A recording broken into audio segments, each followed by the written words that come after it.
pulling a 4.7 super high. Still enough ounces. So that means that all our fish are over 5 pounds.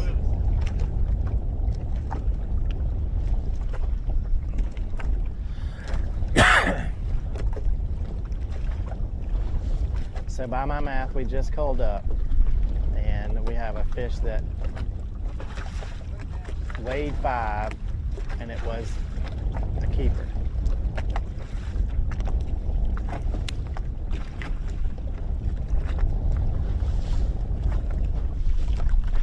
And we let go a 4.7. So we're either sitting on all 5-pounders or just maybe one just under 5. So my math, we're sitting close to 25 pounds.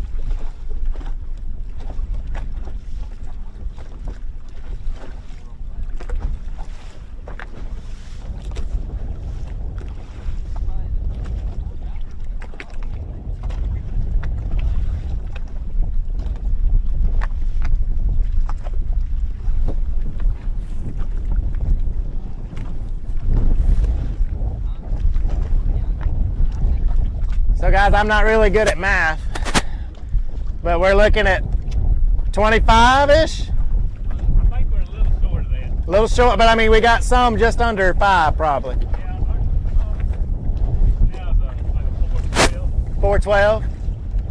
We're real close to 25. Yeah. Well, like I said, I'm not really good at math, so. Well, and these are not really expensive scales, so.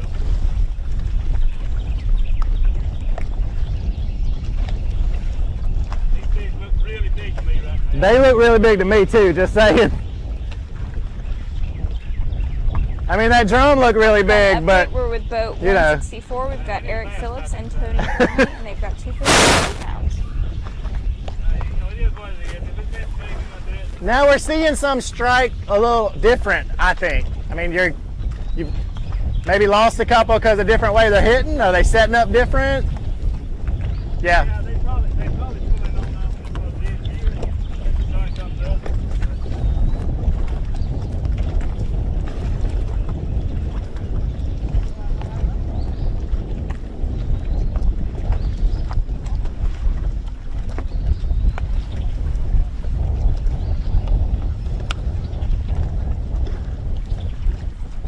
Lorianne sliding into the 2 box here. Lorianne, tell us what's kind of going on in your area of the lake.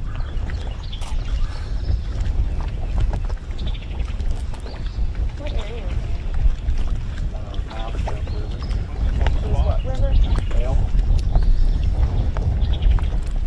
just inside the mouth. You know, we started off the day in Spring Creek, and there was only 1 boat in Spring Creek. So we had to move out of there and go look for some more boats. How do you say it again?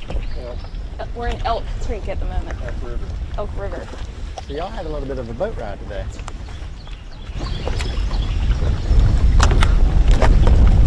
Oh yeah, we had probably a 30-minute ride. It was nice though.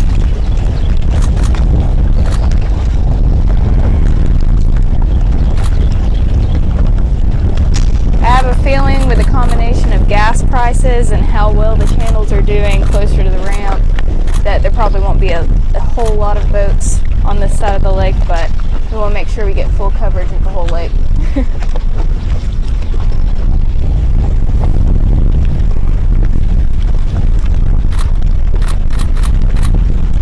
Another fish catch there that doesn't weigh 5 pounds, so we're throwing back anything under 5.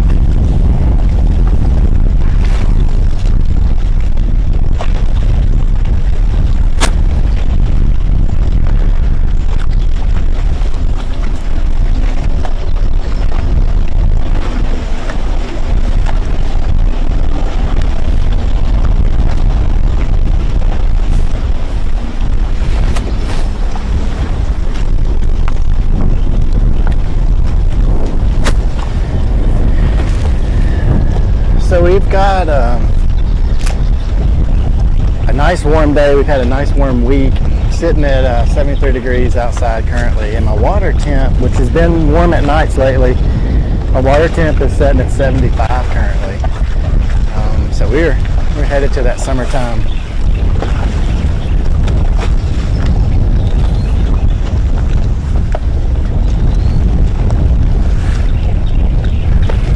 Give my cameraman a little different angle. I think he wants to see something different.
If you're just tuning in and have missed most of ABC Live this morning, we are currently on Eddie Jewell and Shane Jewell. They are probably pushing 25 pounds, if not just a little under that. They have caught over 60 fish today. They've caught 4 fish since we've been here, lost probably 3. They're fishing within sight, I would say. Yeah, within sight of the ramp. You got good eyes, you can see it pretty good. And just fishing a shell bed, grass, area that Eddie said he found on Sunday. And fished for a little while on Sunday, caught one over 5. Said it probably had 10 5-pounders swimming with it. Said he wanted to check the fish all week long and just really didn't want to mess with them, but wanted to check them just to see if they were still here. Decided not to check them till this morning, pulled up on them this morning, and it was, for lack of a better term, a flurry. Then basically turns into a feeding frenzy. And at one point, Shane had a fish on, and Eddie caught 4 fish before he could get that one reeled in. So they doubled up this morning on a crankbait. Had 2 fish over 4, doubled up on a crankbait. We did show that picture earlier on live.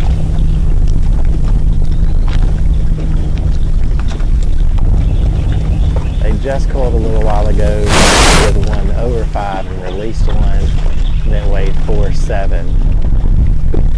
It kind of gives us an idea that as we, the next one's probably going to be over 4.8, so 4.9. And he said, we're using our scales that are high dollar scales, but if we're hitting around 5 pounds for every fish.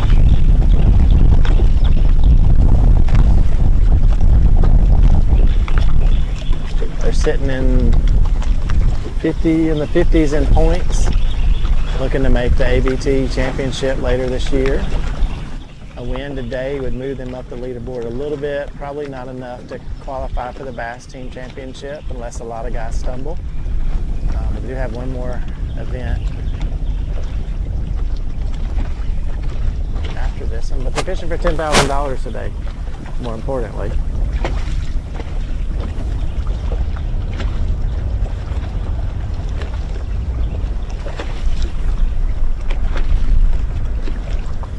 Eddie's picked up a spinnerbait now. He's pulling that through the grass. It is a very specific cast, it looks like. Boats locked down and not moving anywhere. And there have been times where they said they felt like the fish kind of pulled down into the ditch, pulled back up onto the grass bed or shell bed, kind of rotating around with what the sun's doing at this point. So it's kind of why it's an early morning thing. Is when we don't have current on the lake, it's a low light kind of condition. Fish slide in there to feed for a little while and then have to reset when the sun comes out. I did share what bait they were carrying. They didn't share what bait they were catching them on this morning. They said that they were not currently throwing that bait. And other than a spinnerbait, all I've seen them is throw is crankbaits since we've been here. They made the call and asked us to come over. I'm very appreciative them doing that. Keep seeing them hook in the grass and I always think that's a fish catch. Yes, I am. Yes, I am. If anybody's out there. Slowly rolling that crankbait through, you'll see them stop and start, stop and start. They did catch a big drum earlier. Probably went 7-8 pounds, if more. When Shane hooked into that one, the rod just bent over hard and he couldn't even reel. And we all felt like, man, we're about to see something big, but I think we all knew pretty quick that it was a drum. Shane's stepping up to the front of the deck now to go through the rod selection. And that might be soft plastic, moving bait. I'm not going to give all the details, but we'll save that for the stage and the post-game show. We have seen teams here, different time of year, make the run to the dam and fish the, we may have another one, drum maybe.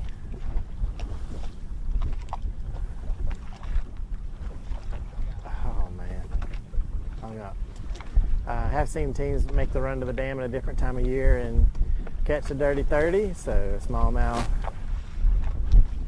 spotted bass, and largemouth bag. So 30 pounds is not impossible.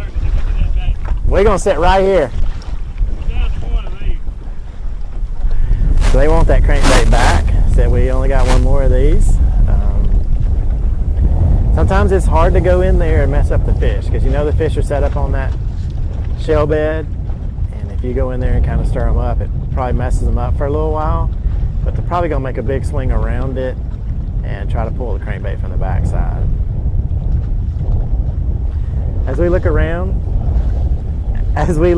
our area right now, I can see one boat south in the distance. I can see a pontoon south in the distance jug fishing, and one boat. It would really be north on the lake, so upstream on the lake, and it's got a haze, so I can't see the rest of the boats that we saw this morning on the ledge. I maybe barely can see a couple more up towards the bridge, so it's kind of hazy. Wind is blowing straight out of the south, so it's blowing across the lake. Guy said today if we didn't get current, we would definitely like to see some wind. We prefer the variable wind that kind of turns on, turns off, allows the fish to set up and allows teams to get in there and catch them. But we've got pretty steady wind. It's not super strong gusty, but it is putting a roll on the water. As you can see, they're both kind of bouncing up and down. That is strictly wind-produced waves there. Years past, we've kind of said this morning, years past, Wheeler has kind of lost the grass for a while. In the last 3 to 5 years, the grass has been coming back. Grass is really predominant now in the form of eelgrass. Really makes some great fishing. And that's kind of what we're fishing here. We've got a shell bed and we've probably got eelgrass out around it. So the fish will pop into the shell bed, feed on bait fish that are feeding on the shell plankton, and then our fish we're catching are kind of setting off in the grass, staging up. It gives them a little protection. Sunlight pops out and it gives them a little shade, so they'll have to reposition, and that's kind of what we said earlier, that they were repositioning their boat to fish the shade now that the sun's out bright.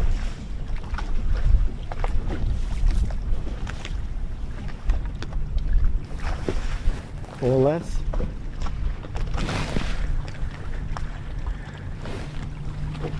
give our camera guy a break for a minute, and let's slide over.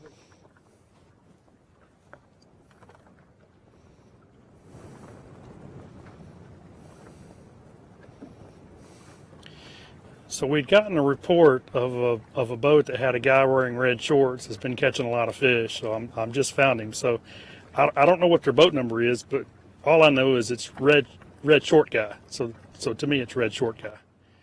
So we're just pulled up on action when we started out and across the flat. The guy in the back of the boat, he caught one. So I'm gonna try to get close to him without interfering with what they're doing and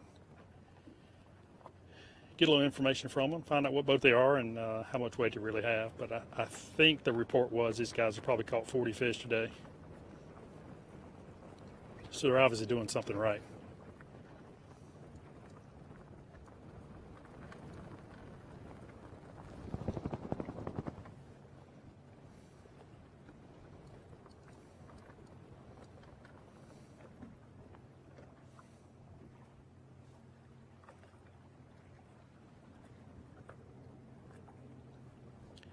This is a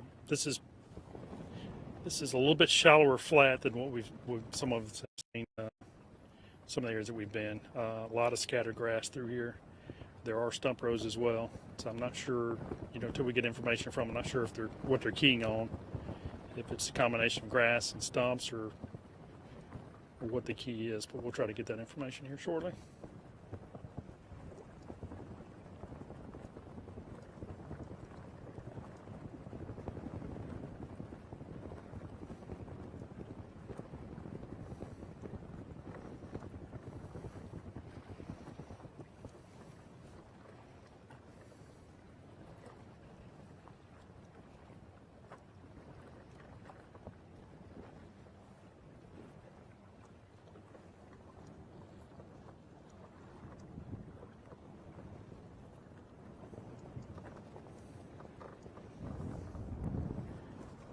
What's your boat number?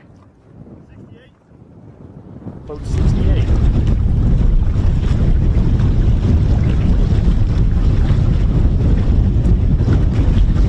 How much weight you got? 12. 5 weighing 12. Okay, got 5 weight about 12 pounds. How many fish total you think you caught today? 20. 20, you said you caught 20.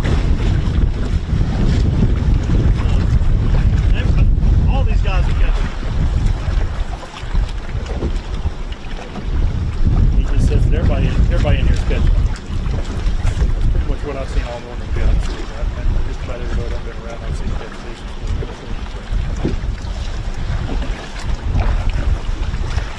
I can't tell you how excited I am to see this, to be honest with you. I live in Decatur.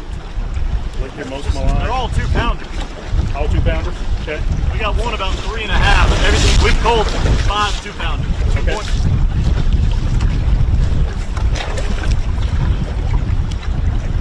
I grew up fishing Wheeler Lake. I started fishing Wheeler Lake when I was in high school with a buddy.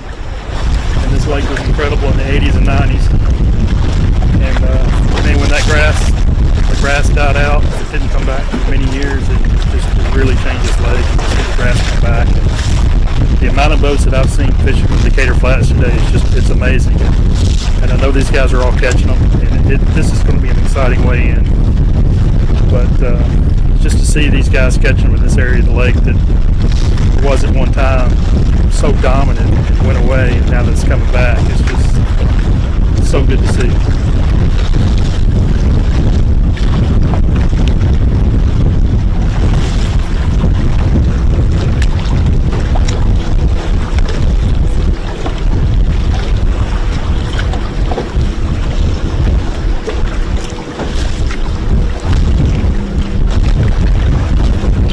The other thing that will happen, Guntersville gets a lot of pressure. It's a great fishery, but if this grass can continue, Wheeler Lake can continue to do well year after year, it'll take some pressure off Guntersville and help that lake as well.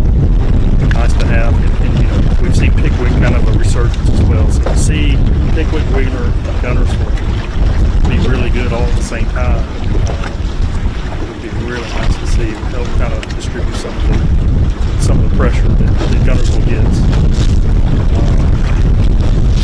And would make North Alabama one of the premier fishing spots again. It has been in the past, and it would just be incredible.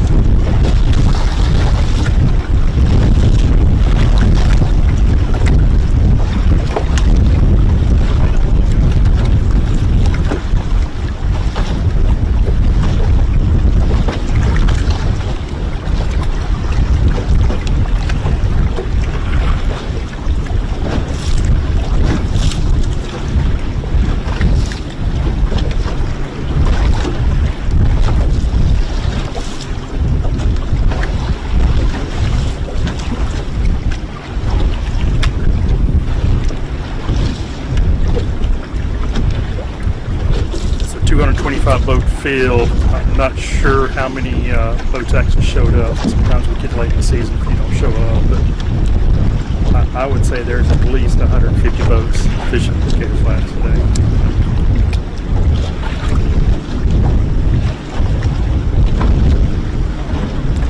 I was just told we actually had 2.5 boats take off this morning, so I bet it's at least 120, 130 boats, but it could be 150 boats between Eagles Harbor and Browns Ferry Nuclear Plant.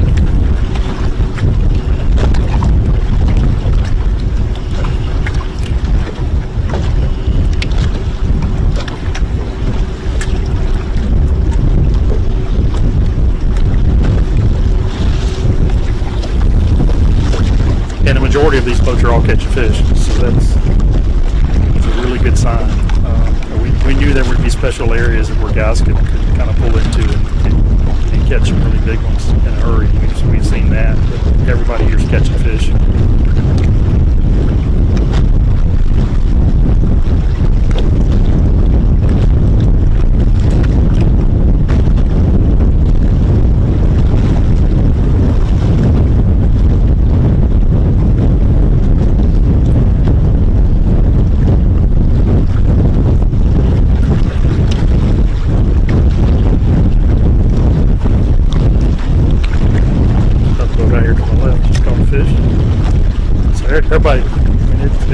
Everybody's catching fish. The key when we get to weigh in is who are the teams that are able to catch 3+ pound fish.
weather watch up for you now.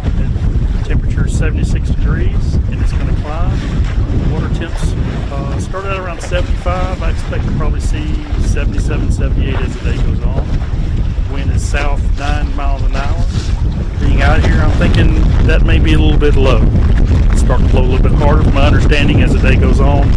I think that wind's going to keep picking up, but I think gust potential's up 15 to 20 miles an hour. Good news is it is out of the south, so it won't make too difficult on a lot of these fishermen. This lake can get pretty bad when it comes that strong out of the west-northwest, but south wind today won't be too bad. These guys are going to have pretty good conditions to fish most of the day. Everybody's catching fish, and I kind of expect that to happen throughout the day.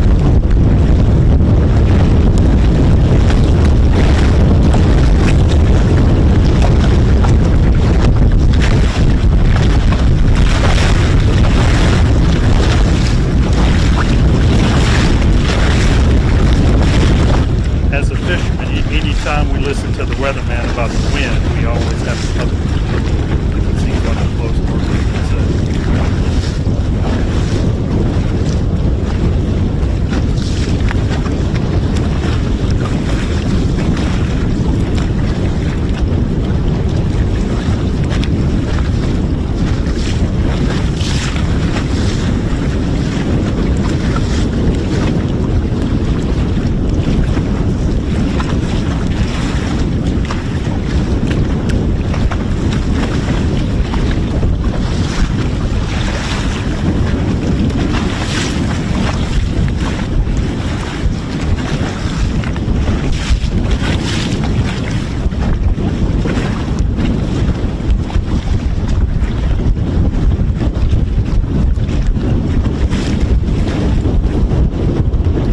Team's fishing. The water depth here is about 5 or 6 feet with scattered grass. This grass tops out about 3.5 to 4 feet high. So these guys are fishing baits where you're kind of right across the top of that grass is. The team earlier said they couldn't catch any fish on those baits. These guys have been throwing those baits since we got here. Got quite a few numbers today, so. How one team thinks they can't catch them a certain way, well, another team is actually catching them that way. It's hooked up in the back of the boat here. That fish hit almost like right at the boat. He stopped reeling, and that's how much line he had left. It's not be a bass or a bass.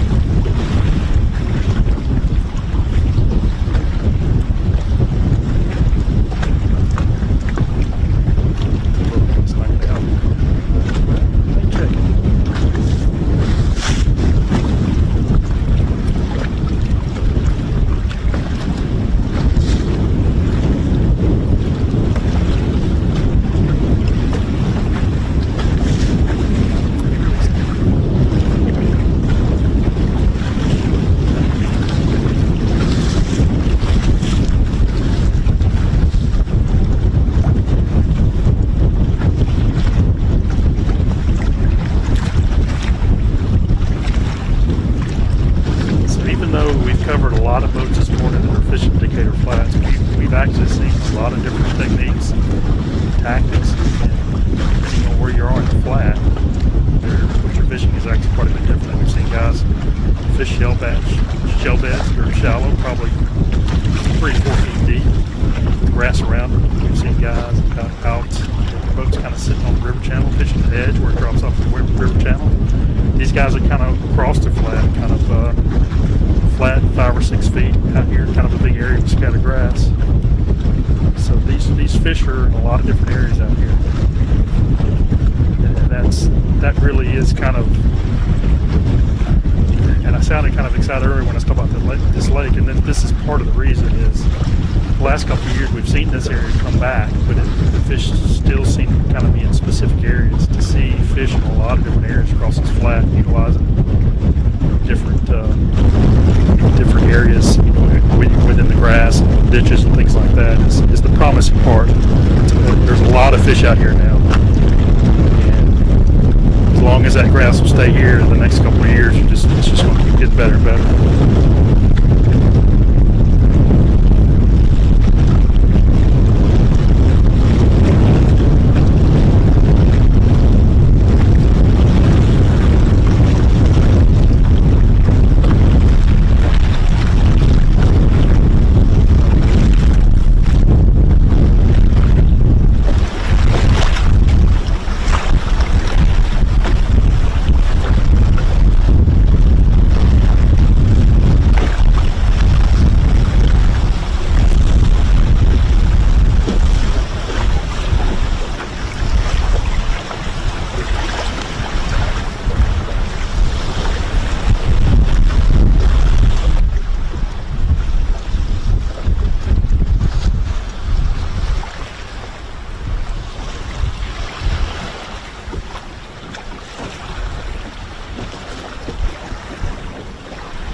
studio, and it's so good to hear you talk about the growth and the health of Wheeler Lake. I mean, I've lived here now over 25 years and seen this lake go through some down cycles, but it really is good to see this type of activity and this many fish catches out on the lake.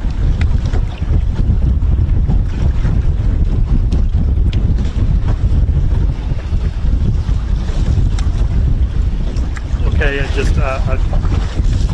I can't explain how excited I am. Like I said, I've fished here a long time, and I've seen it in the heyday. I've seen it when you describe it, and people don't believe what you describe to them, what we used to do in this lake. And there's a lot of fishermen probably in this tournament that weren't even fishing and had no idea what it was. But to see the potential of it, maybe getting back there in the next couple of years, it's just unbelievable to me. And we took out this morning at Ingalls Harbor, and that's one of the best facilities in all of the state of Alabama. Whole tournaments, and to now have the lake get to the potential that it has, with a facility like that to together. It really is. It's a great combination. It really is, and we saw earlier this year where another tournament from Guntersville locked through to Wheeler, and the day 1, day 2 leader came to Wheeler, caught 28, 27 pounds of smallmouth off of Wheeler Lake. I don't think anyone would have ever thought that you could come to Wheeler Lake to win a tournament on Guntersville.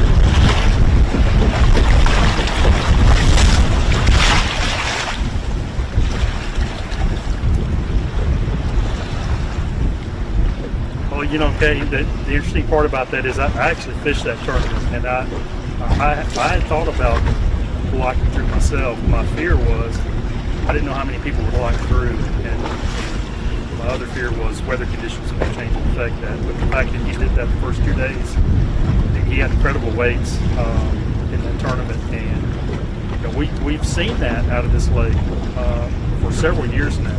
The smallmouth fishing in certain areas is really good. So we take that, and now with the grass coming back to the flats, the largemouth fishing, Wheeler Lake will become, for someone to come to a lake and have a chance of catching, such quality smallmouth and have the quality largemouth at the same time, will make it one of the best fisheries in Kenneth, that team that you're looking at right now, that's Davey Campbell and Kent Keys. Those guys live down around Oxford, Alabama, so they're a good ways away from home. They've spent a little bit of money to be here, and they need a good finish here. They're sitting outside the points and getting in the championship, so they need this good finish.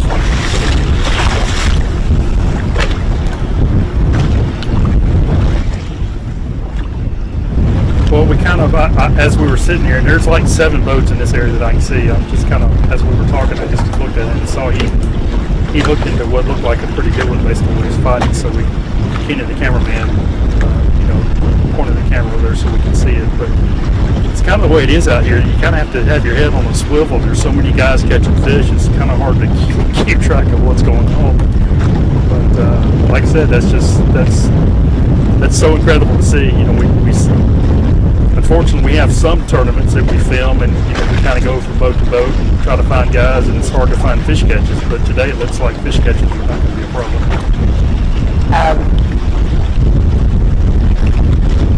People will understand I affectionately refer to the Peanut Gallery. These are 2 members of the Peanut Gallery, so there you go.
it, do whatever it can to keep it. But every time they go over there, it seems like it stirs up the fish. So part of that, not wanting to spook the fish by getting too close to them on a shell bed, with this wind and high,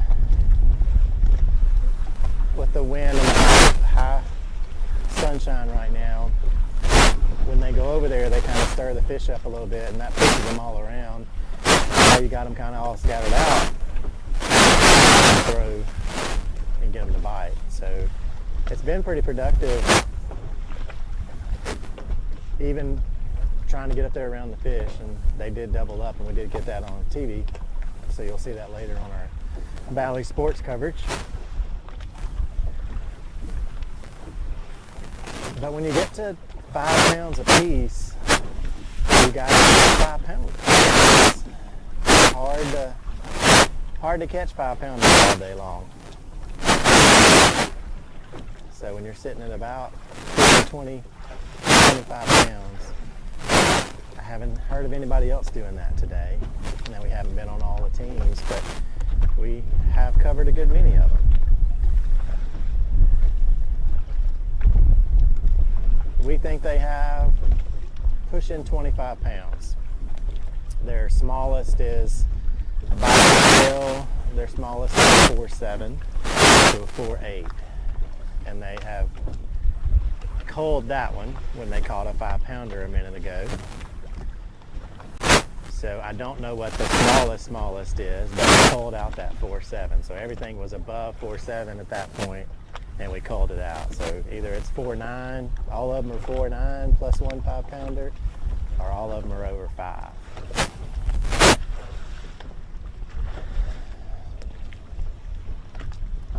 We do have some more company kind of moving in around here. Eddie said a minute ago that he guessed the word had gotten out. 3 guys had kind of come in, 2 guys have since left, and 1 guy sticking in downriver from us just a little bit. There are multiple areas of leaves and shell flats that are holding fish. Of course, Eddie and Shane have definitely found the one that's holding fish for them.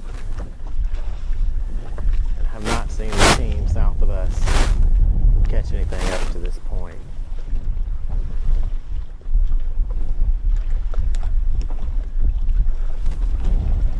So we are sitting here currently unofficial leaders with almost 25 pounds, if not right at or a little over 25.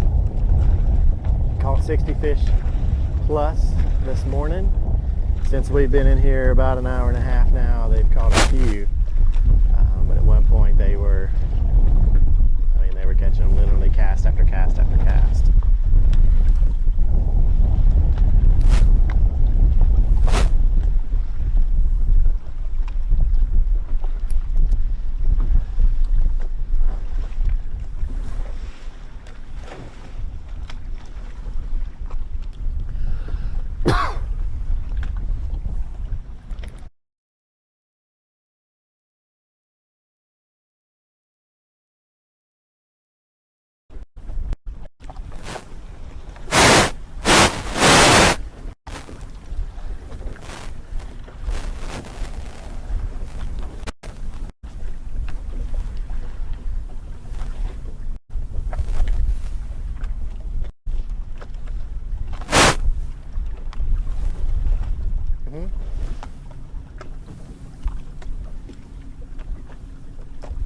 We are.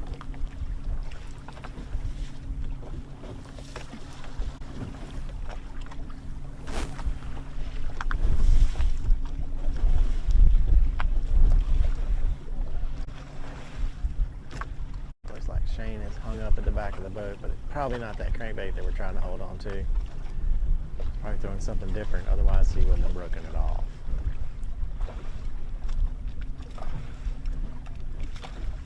A little bit of cloud in the sky today.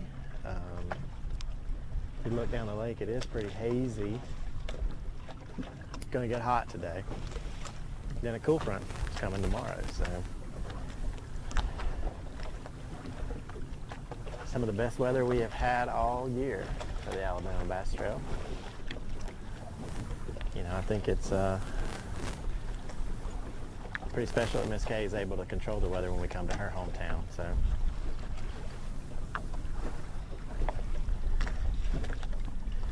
She has good connections with the Chamber of Commerce, I hear.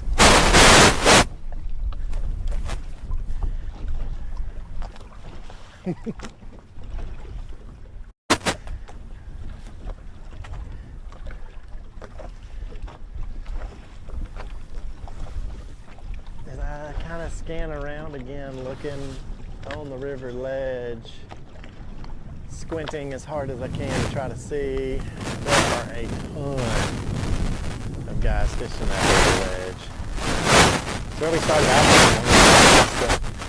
The barge, everybody's pretty familiar with it, always kind of stays started up over there at the barge tie-ups, and we look left and right, and there were probably 60 boats to 100 boats in that stretch.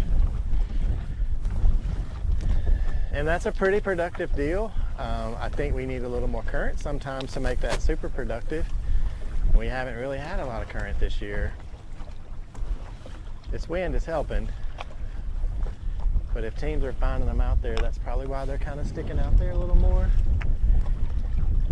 I just kind of thought that this would kind of be the deal where they're up just a little bit more shallow than the main river.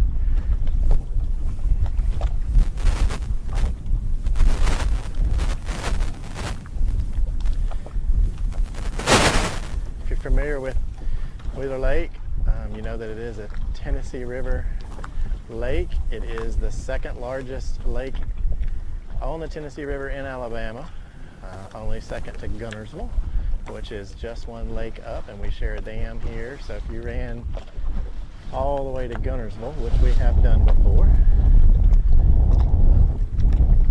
that end of the lake has been productive in years past. The team shared earlier this week that the emergence of the grass kind of coming back has turned the mid-lake back on a little more and kind of held these fish down here so they kind of don't have to make that trek up river and kind of stay in the current and fish out, just stay on the ledges. They just tend to hang out down here a little more now.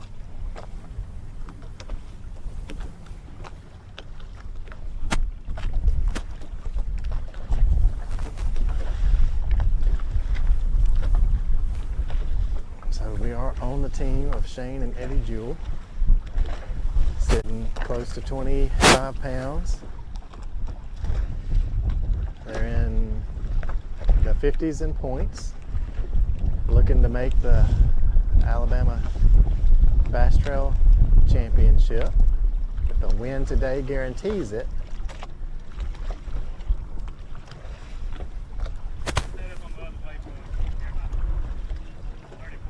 Alright, they're going to make a move about 30-40 feet. I don't know if they may be trying to get the area in on them, so.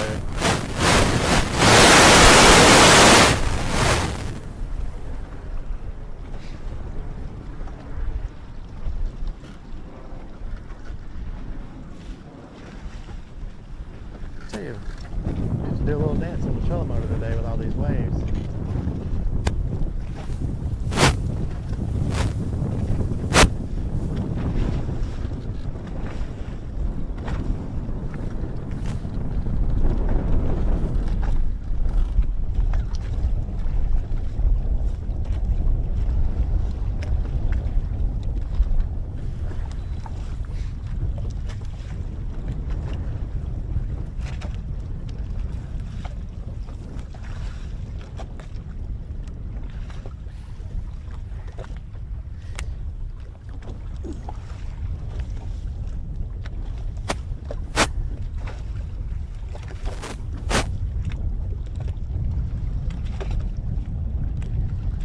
See the crankbait hanging off the back of the boat there.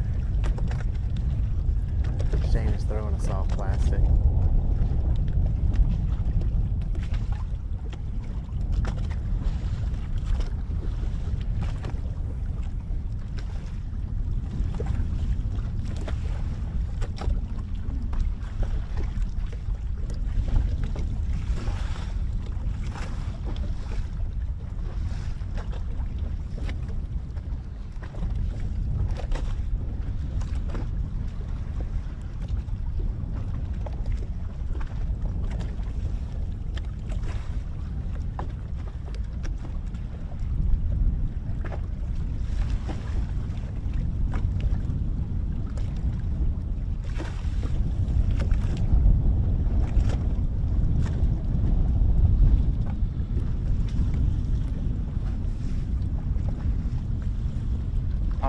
SK. I know that you are back in the studio with the Black Rifle coffee pot all fired up. Tell us kind of what you've seen this morning. I know you've been able to see all the angles of what's going on, so help us understand what else is going on Wheeler Lake besides 25 pounds of bass. All right, Jason, thanks for all the great coverage out there. Shane and Eddie Jewell have gone to work. I mean, they are flat putting a whooping on Wheeler Lake right now. The photo that you see here in conjunction with my photo is kind of how our tracking devices work. This is how we find a lot of the guys out on the water. You see Jason and Kenneth are in that photo as well with their trackers. And this is kind of how we go and try to find people. We're not going to leave this up too long just so that people don't get an idea of where everybody is. But this is how we find a lot of the guys. This is how we try to go out and find as many of them and cover as many of them as we can on a day-to-day basis. So we have a number of trackers out on the water, about 30, and as Kenneth and Jason have both said, it's about 100, at least 125 boats that are scattered from one bridge, about 3 miles of flats here in what is referred to as the Decatur Flats. This is my hometown. This is my home lake. It is very exciting to see this flurry of action here. You know, we built this boat ramp, I would say, some 12 to 13 years ago. And it is one of the unmatched in the Southeast. It is a beautiful facility, one of the best in the Southeast, if not in the entire country, for holding big bass tournaments. We will show some pictures later on in the week of the boat ramp as well as the parking lot to let you see what it looks like when a sizable tournament of the size of the Alabama Bass Trail comes here. So we're going to go take a real short commercial break, and we're going to... Okay, I'm sorry. I'm getting word from Mr. Chris that we're going to go back and look at what's going out on the lake right now. Guys, this is so exciting because we're getting fish catches left and right. So Chris is going to go back, put some more angles, some more camera views out on the web for you so that you can see what we see going on. I'm watching camera angles here. I'm watching camera angles here. And there is a lot of fish catching being done today on Wheeler Lake. So we're going to go back out and let y'all see that. Mixed in here and there, real far. You find that average cast, it's about 3 or 4 in a row.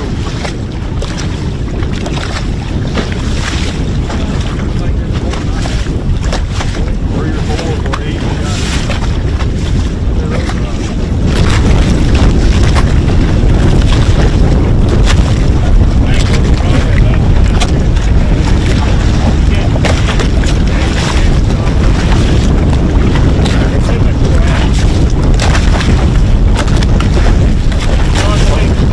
Hard to leave. 40 or 50 fish, just can't get no more king bites. Think like all the little ones. Right. Biggest is What? 20? How much do you have? Oh, really? 5 for 12? This morning? Okay. So they kind of came back to this spot. Hey, man, it was sitting in their head over there going, man, I saw him catch 7 fish. I noticed you were having to really chunk it with that wind coming in this direction. Yeah.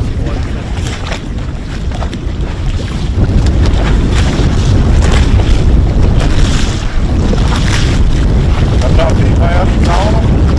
We've seen quite a few fish catches, a lot of small.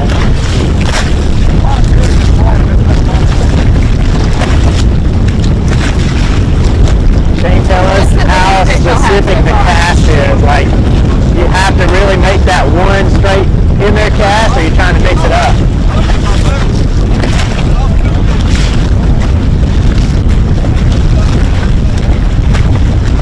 Let me know if I need to move it on.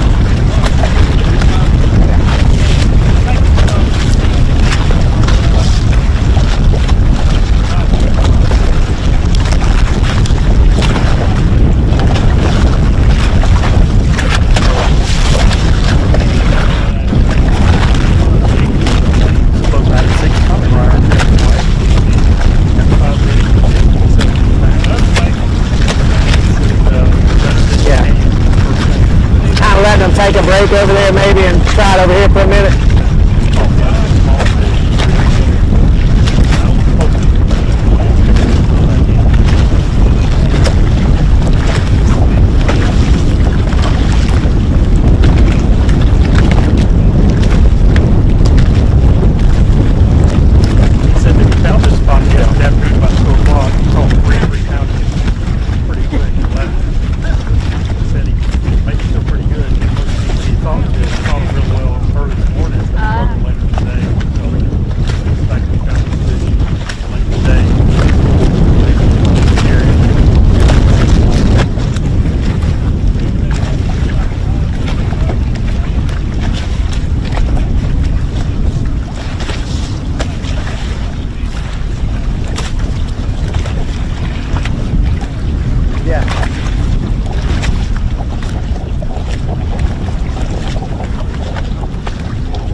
definitely a shell bed. There's two spots here, they're about 30 foot apart. And one is a shell bed, and one is a shell bed on the other side. The shell bed on the other side seems to be the most productive one. And they had to go up in there a minute ago. They got hung up on that. And pulled off of it a little bit now. On the other side. Letting that other one rest. They did share that, we caught 7 fish on this spot. So we may have to come out. It's kind of hard to catch 7 fish on the spot and turn around and keep catching 5 fish already. So they do have another area or two that they have located fish on. But they said, man, it's really hard to leave this spot. Which, when we talk about this tournament, fishing in general being a mental game and trying to really decide and make good decisions. Do you leave, do you stay is always one of those hard decisions.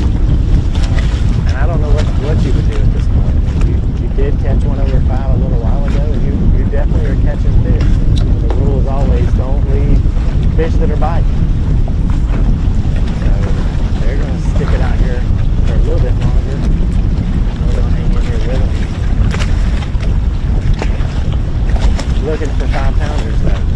Not looking for 4.5.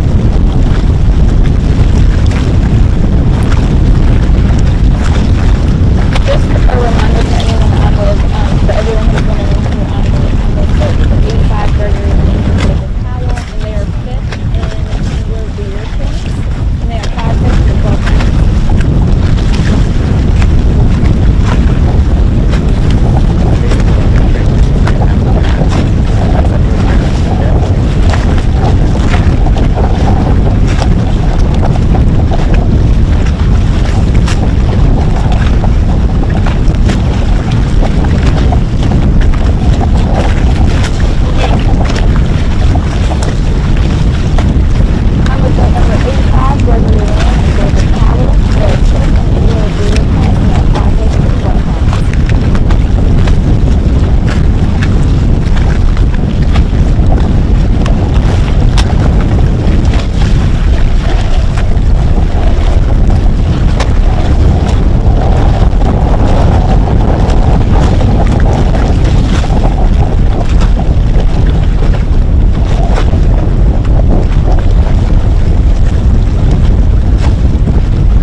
Plus the win. I'll go with you there. I got you. Four plus to do that, and 5 is plus 4. So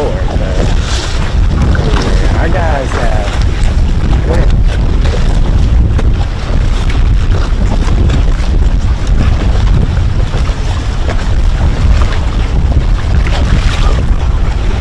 So as we break down kind of predictions for this tournament, Yeah, the ABC was not raining, snow, and we got wind.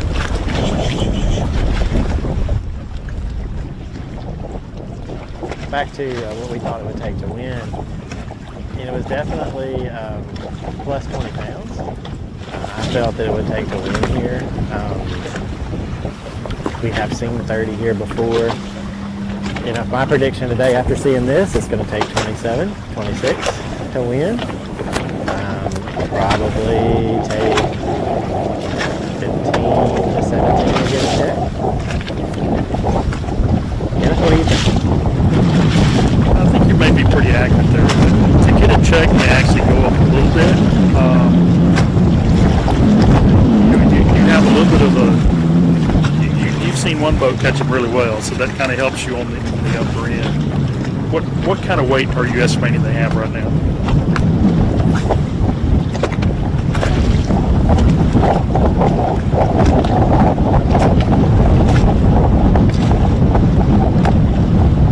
All right, I see you picked up the Carolina rig.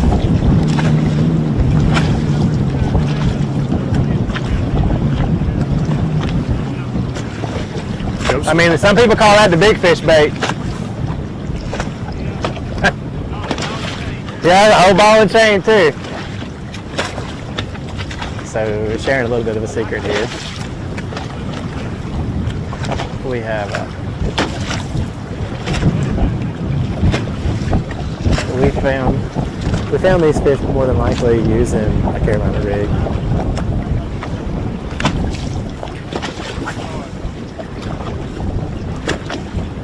It's kind of hard to leave fish that are biting. I know we've got a little lull right here, but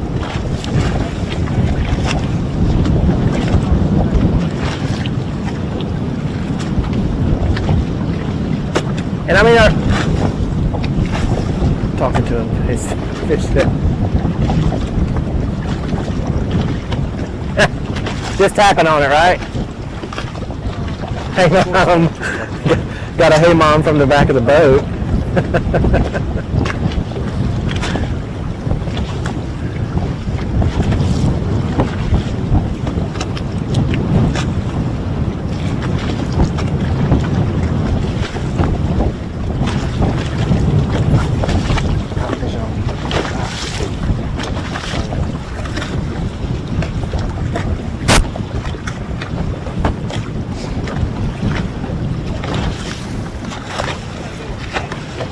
Gotta go retrieve another bait. It was that hey mom, I think. He still thinks it's a fish.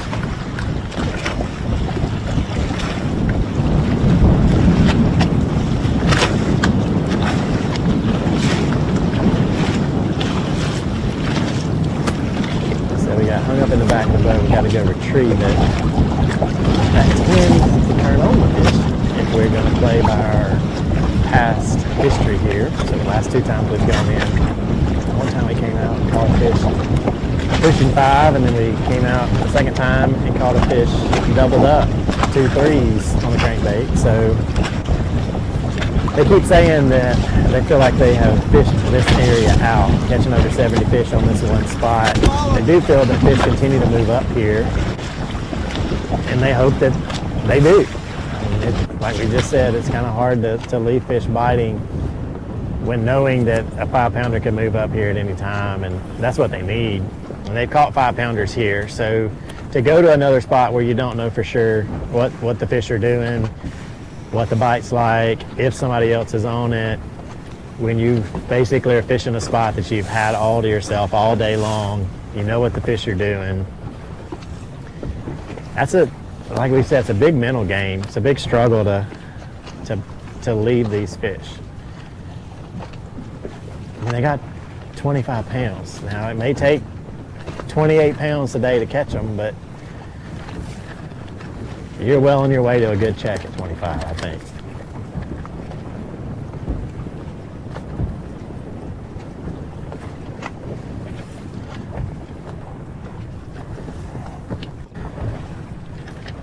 I have had no reports of a team catching 20 pounds that I know of. Any of you other guys catch them? Girls catch them? 20 plus? Kenneth? Laura Ann? I've heard of a couple of 17s, but I guarantee you there's some teams that have over 20. Oh, You yeah. can't be sitting on the only team that's got over 20. I guarantee you there's several. There's a lot of boats out here, and we've only been able to cover a handful of them. So there's plenty of places out here along these flats where these guys could have pulled up this morning and done the same thing that the team you're on has done. Carolina rig back up there. We freed one rig today. We got a couple more. I mean, yeah, y'all just go through there and pick them all up, right? Just like a couple out there now. You know, I've been on the wrong end of the lake Bait for shopping. part of the day, so I've hardly seen any fish in comparison to you guys. This is the first limit we've pulled up on, and this is our 6th boat we've covered. I was talking But to I'm the still angler. with Gregory and David, boat number 85, and see they Kent have 5 Keys to and David 12 Campbell pounds. hooked up So again. as I get closer to the ramp, I start seeing bigger bags like this.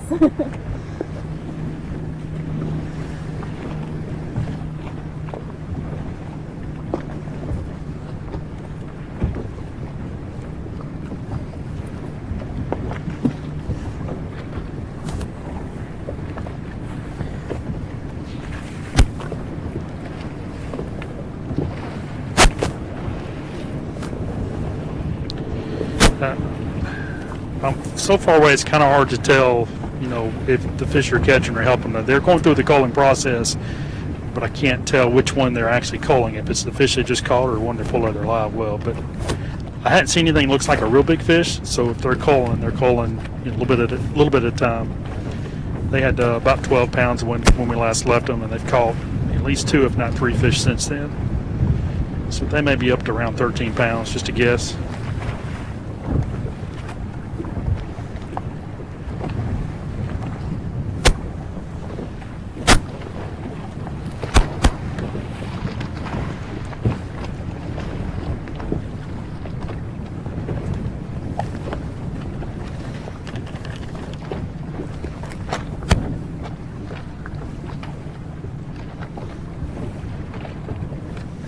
I think our 9-mile-an-hour wind keeps increasing every minute.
Can you hear me?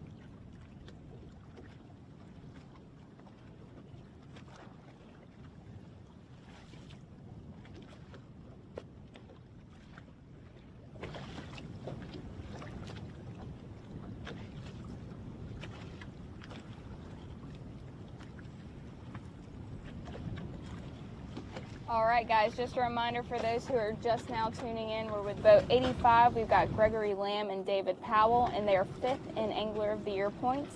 They have 5 fish for 12 pounds currently, and they've been catching a lot of fish, but most of them have been a little bit on the smaller side.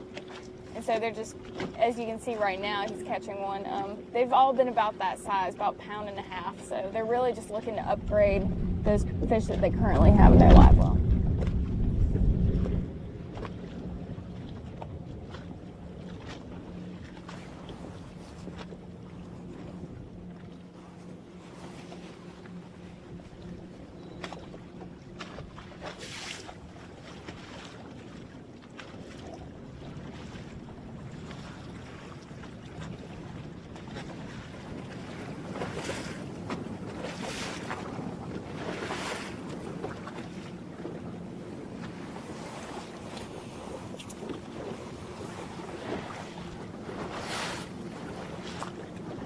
How did you guys do in practice? Actually did better in practice than we've done today. We had 3 good areas. 2 of them we really can't finish because the wind speeded up so bad. And then, like I say, we lost a couple of key fish. We lost a couple of 4-pounders. So, Have you seen a lot of big fish in this area during practice? a few. A few? Yeah, I mean, this place here has been, I've caught a lot more numbers here. Places that I've caught the bigger fish. Just like I said, I haven't been able to get on it and then speed it up real nice. I mean, we're just fishing some isolated clumps of billgrass. Okay. And I found this in practice. It was kind of unique. And I mean, we probably caught 30 or 40. Really? I believe that. Took boats down and he found all these fish. I tried to find fish from the floor in and I didn't do worth the time. All I did was burn a bunch of gas and time up, you know. But he's done real well. I mean, wind's made it a little bit of a challenge for us. Yeah. We've had to stay right here in this area a little bit more than the other areas haven't worked that well. You know, we went to Spring Creek and there was one boat there, and we stopped by a couple of boats on the way back, but just hardly any people ran that far. And I think one of those reasons is, one, the fish are biting around here a lot better, definitely, obviously, but also the gas prices and stuff. Like, so expensive to make that run and it possibly not even turn out, so. It's a lot more clear down there too. Yeah. It's really hard to focus. Really, that billgrass, I mean, that's why a lot more people up here. I mean, I think the bite's better up here, especially as windy as it is. I mean, it narrows down what you can really do. What water temperature do you have right now? Sorry? What water temperature do you have right now? 80? That's pretty dang warm.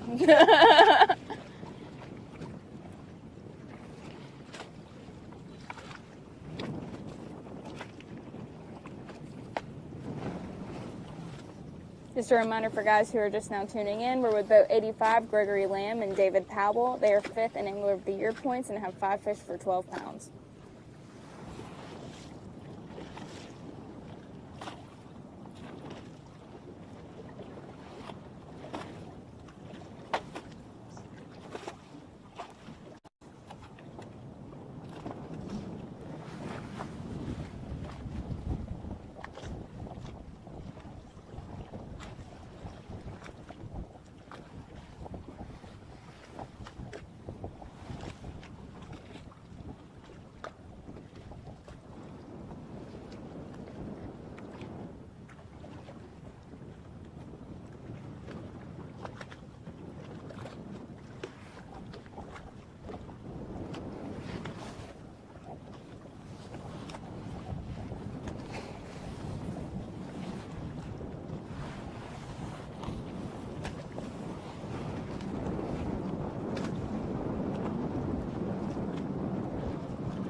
Marbles. We're ready. All right, coming back in here to Shane Jewell and Eddie Jewell, carrying the family jewels, as Robbie Floyd would say, sitting on about 25 pounds, give or take, a few ounces. Like I've said a couple times today, they caught a 5-pounder. Is the last fish they have kept, and they culled out what was then their smallest fish of about a 4.7. So more than likely we're sitting on 4 8s and 9s and 5 pluses. So that gives, if my math is correct, that gives us right around 25 pounds. They caught these fish early on this spot. As soon as the sun came up, as soon as they got over, their boat numbers in the low 50s, and they moved up here quick and said it was a really catch as many as you can, as fast as you can. Shane had hooked up one time, and Eddie made 5 casts and caught 5 fish before Shane could get in the other fish. So we haven't really seen that since we pulled up on them. We did see them double up one time. They did double up earlier this morning with 2 4-pound plus fish. They doubled up again while we were on live with them with 2 3-pounders. Lost one right at the boat. So have caught a drum, have caught some smallmouth mixed in. It has been a good morning for them. Caught over 70 fish. They said they kind of feel like they fished this spot out, but it's hard to leave it. They know there are 5-pounders here. Eddie said in practice he caught 1 5-pounder on last Sunday and didn't want to catch any more, but noticed that there were 10 5-pounders swimming with it. So this is a spot that earlier this week was definitely holding some fish. He said he hadn't been back earlier this week at all to check them other than Sunday. Was kind of nervous coming in today, didn't know if they were going to be here or not, but didn't want to mess with them all week long and win practice. So he wanted to definitely win the tournament. So they come in this morning, had one other boat in the area this morning that watched them catch a bunch of fish. That boat has come in to kind of check back in to see if they're still here. That boat has since gone. There is one boat upriver from us fishing another spot. Break down this spot for you one more time if you just tuned in. We are fishing a shell bed and a shell bed with a stump. 2 spots about 30 feet apart. They have gone in a couple times to have to retrieve some crankbaits, so we are throwing crankbaits over this spot. It wasn't the bait that they caught all the fish on earlier this morning. They have since changed over to the crankbait and throwing a Carolina rig. They only have 1 more crankbait each, and they don't want to lose it. So that's why they'll go in every time if they get hung up on the stump that's in there and catch them. That's how they got doubled up this morning, is they hooked up on the stump and bounced off and hooked another fish. So 2 fish over 4 pounds. I mean, that's a pretty exciting haul right there for sure. They called us and said, hey, we're catching some fish. Why don't y'all come make TV with us? So we definitely wanted to see some fish catching. They were culling all morning long. But at this point, it's kind of hard to cull 5-pounders. They can't seem to get that over 5 bite now. They've got 1. They've caught 4 or 5 since we've been sitting here and haven't been able to cull up at once.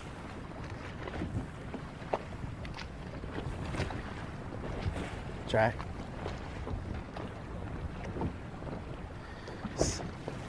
All right, so we are going to kick it over to a commercial break. If you are at home, I don't want you to go very far.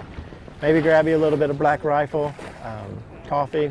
I know it's kind of that mid-morning lull, may need a little pick-me-up, so grab you some Black Rifle. You know, it's pushing 9 o'clock, so for some of you, Busch Light might not be a bad thing to go ahead and grab right now too, because we're going to be in this all day. So if you're sitting at home, I mean, if you got a case, you might as well just drown it. So don't go anywhere after that, though. Just hang out right here and watch ABT Live all day. We'll keep you entertained. So this portion of Alabama Bass Trail Live is sponsored by AmFirst Federal Credit Union, Fish Alabama, Mountain Dew, by Jax, and by Alabama State Parks. Live coverage continues right after this. I don't leave guys catching fish. And talk about their fancy labs where But they I'm gonna let study y'all fish catch behavior. some while we're But gone. then they How all about go that? golfing on the weekend. We don't have a large laboratory to test baits. I Why, do you appreciate ask? y'all. We don't Y'all need made a some good big TV today, for laboratory sure. because our pros fish, our employees fish, our Hey, salespeople this fish. is for you to win a our tournament. This ain't suppliers none of- fish, you our know, boat we just builders bonus out fish, here our right now, owners so. fish, and our kids fish. This is our laboratory. Our It's- R&D I comes know. from time on the water, learning how to make fish bite. We don't have Well, we other appreciate y'all hobbies. calling. We fish. We We're gonna fish be close. all We're just year gonna in ride all around right here, conditions so. across the whole country. All that 5 time on pounders the is what we're water looking for. brings us thousands of 5 hours of pounders is testing what we're new looking for. products and improving current ones for all species. We're a family-owned U.S. company that has many of our products made in America Everything's by over American 5, right? workers. The products we don't make in America, we make in Yeah, I mean, Guatemala, right at 5. which supports many families in that country That's a good day, as well. guys. Bill Penny Toyota is Alabama's #1 volume Toyota dealer. But that's not the only reason to get to know Bill Penny. Enjoy a 10-year unlimited warranty on every new Toyota in stock. Get 1 year of 24/7 roadside assistance. Test drive for the chance to win $5,000. You heard right. 5,000 big ones. Plus, choose from over 700 new Toyotas in stock and price to move. Bill Penny Toyota is Alabama's #1 volume Toyota dealer. Get to know us today. Some things ain't worth keeping. Yesterday's traditions, today's adventures, tomorrow's memories. Now that's something worth keeping. Fish Alabama and find your keeper. For more information, visit fishalabama.org.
Buying stale, burnt coffee is like eating hot sushi out of a vending machine. It's just a no-no. Explosion. Cool guys don't look at them. As a veteran-owned and operated company, we take massive pride in giving back. And with your support, we've donated millions to charitable organizations and veterans.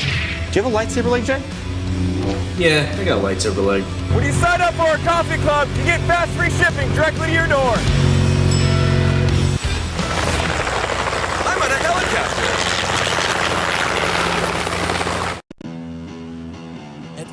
Boats, our passion for fishing is obvious. Whether it's a pro event or fishing with our family and friends, we truly love the sport of fishing.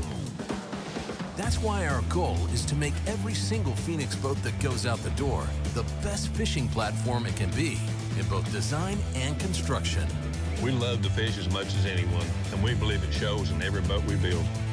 Phoenix Boats, built by anglers for anglers. Stetson Blaylock, Todd Auten, Head Fury, let's go! Garmin Live Scope, I tell you right now, if you don't have it, you are behind. It's just wild. It's like a video game. If you do not have that Garmin Live Scope, you are definitely missing out. Bassmaster Classic Champion!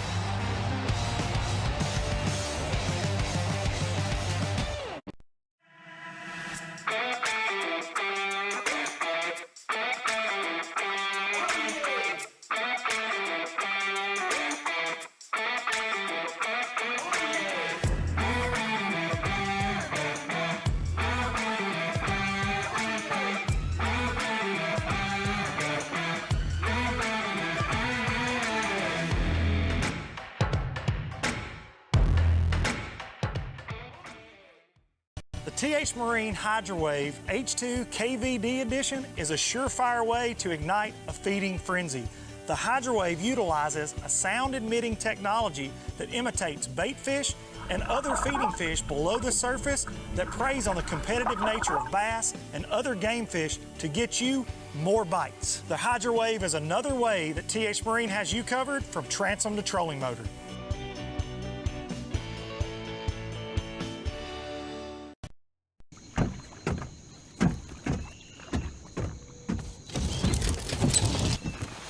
Nobody wants to run out of power when they're on the water. There is a better way. Introducing the Charge Marine Power Management Station from PowerPole that does the work of 3 devices: a traditional battery charger, a charge on the run, and an emergency start system. PowerPole Charge.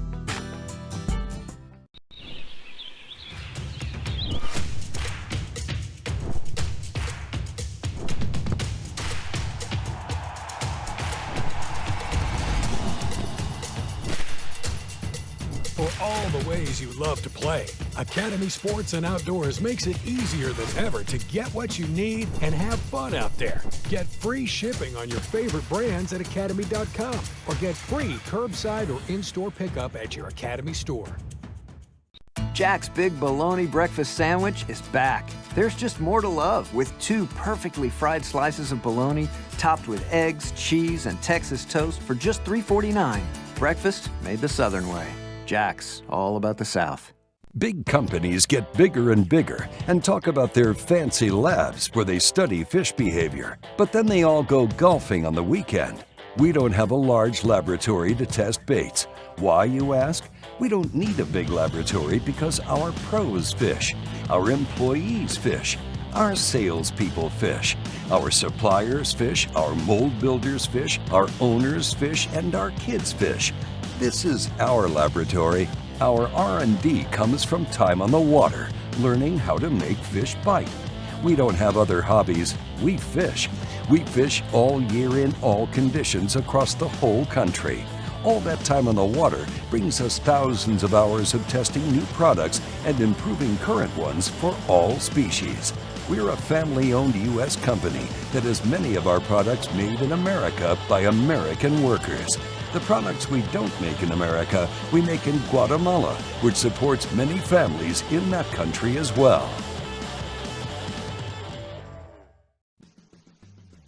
Petty Toyota is Alabama's #1 volume Toyota dealer. But that's not the only reason to get to know Petty. Enjoy a 10-year unlimited warranty on every new Toyota in stock. Get 1 year of 24/7 roadside assistance. Test drive for the chance to win $5,000. You heard right.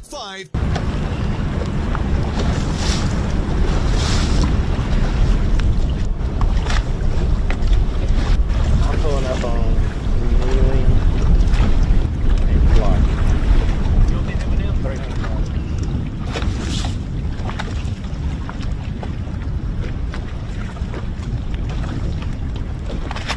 Come on. Here we are with Wesley Sands and Jordan Wiggins. Just pulled up on them, so I've not had a chance to talk to them. So we'll learn what's going on together.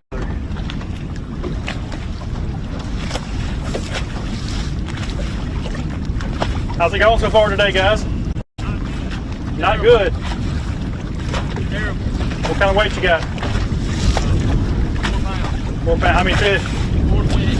Okay. 4 fish for 4 pounds.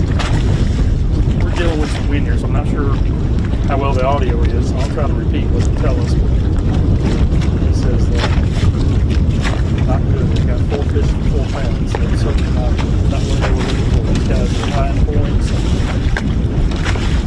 These guys.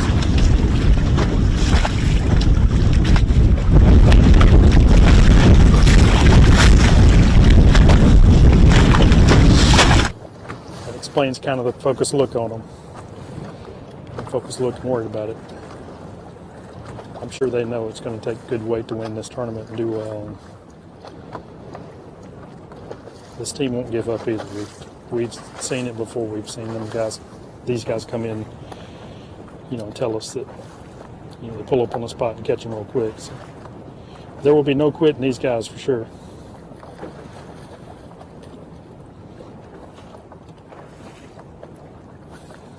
And we've made a move from where we were earlier. We've moved back out on the river channel side of the Decatur Flats, and the boats are still lined up all the way down through here. I mean, there's a boat every 100 to 150 yards. There's a boat.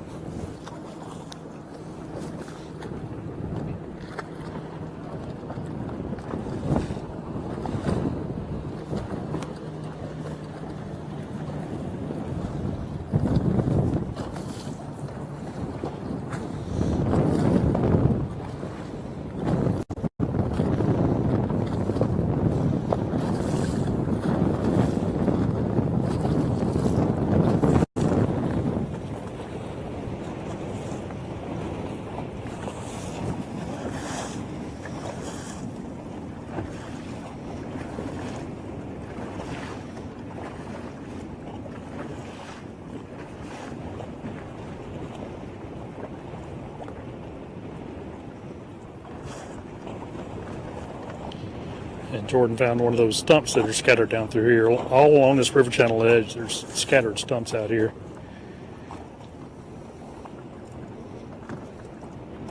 So you have a mixture of grass.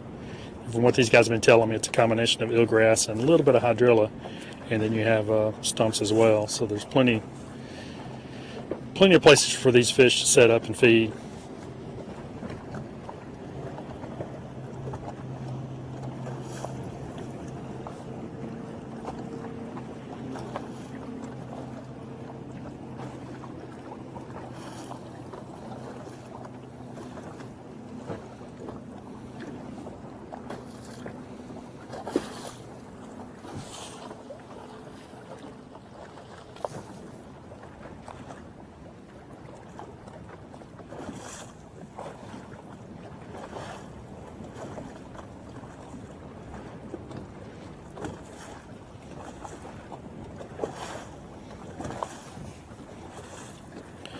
It's Jordan Wiggins and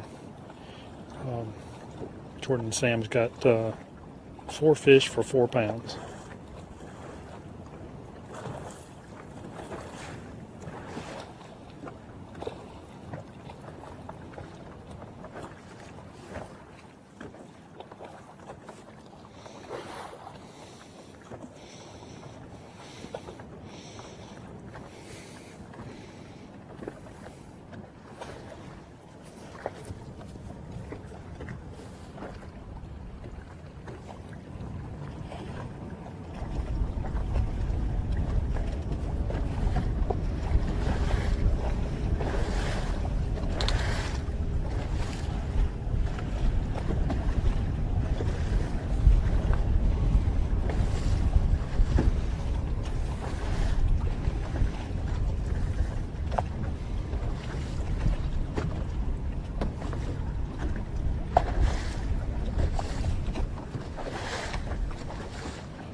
It's been interesting to see the variety of baits that we've seen this morning. A lot of these boats fish in the same area, but it's like they're trying to find something a little bit different to offer these fish, because they know that by now that these fish have seen a lot of bait, a lot of pressure. A lot of these teams fish for 2 and 3, 4 days for practice. So I've seen a lot of variations of baits. A lot of guys really changing things up quite a bit, trying to figure out what it's going to take to get these fish to bite.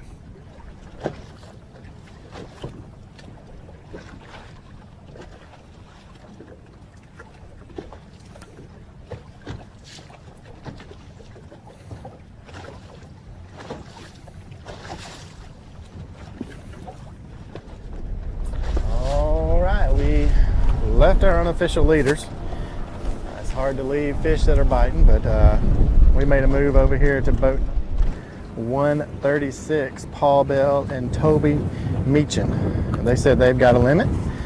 Got one that may be going 3. So they are out on the main river and they are just cranking. Hey guys, how was practice for y'all?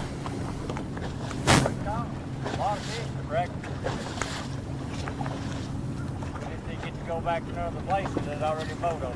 That's what I was going to say. Have you found a lot of boats in your areas today? You think so? Yeah, I know they will. So pretty good spot then, I'm guessing. Yeah.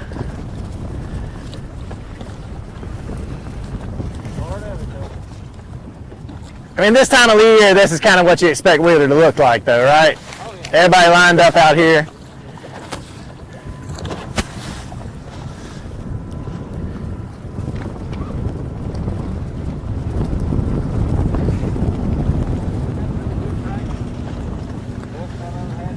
Really? How many years y'all fish? 3. And where y'all from? I don't know where that is.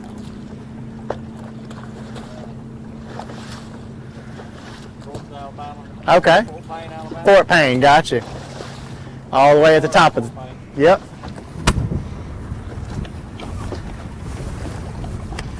So we got a jig on the front, it looks like, and maybe a crankbait on the back.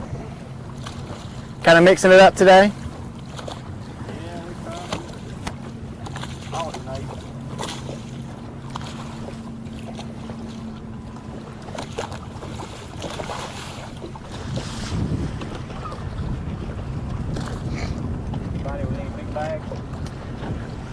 I've seen some good ones.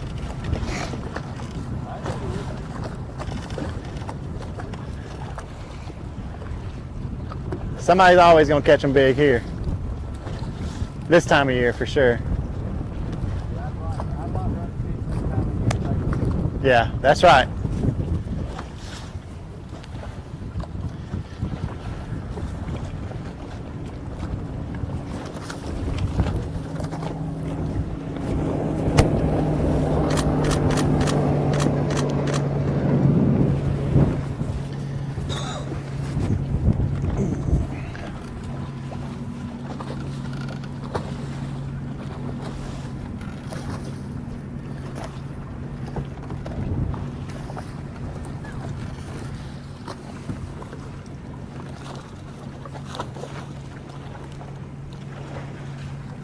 So kind of break down for me what's going on here. I mean, we're on the river ledge, obviously, but you've got fish that probably moving out. What's going on?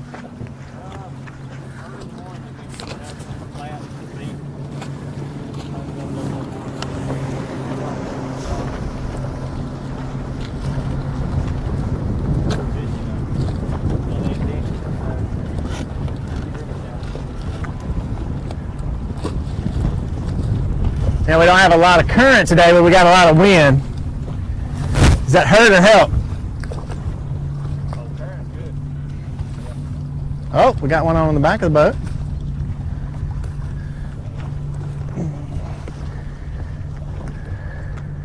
Sorry, It's camera shy.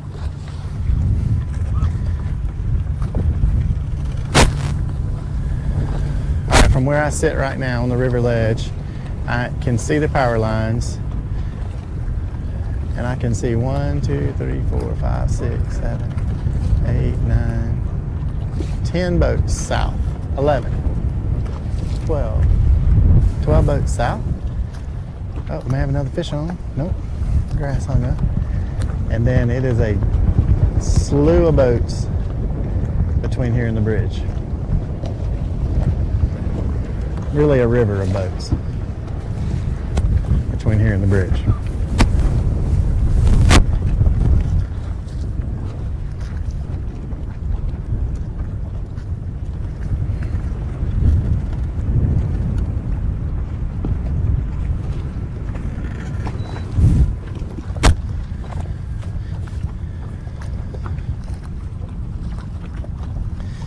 So the guys shared that they were fishing a spot earlier than this that they'd found in practice that somebody else beat them to it this morning, and they fished it for a little while. It's kind of a little indention on the river,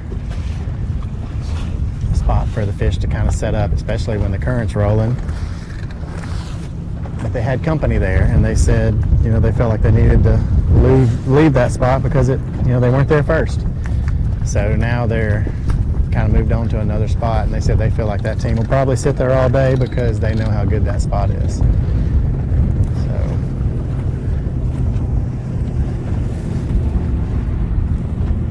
you know, they're about 160 something, and that puts them kind of middle of the pack when it comes to getting a chance to pick their spot. But they said it's had one of the best practices they've ever had on the ABT. Caught a lot of fish, and we're looking to kind of be productive today.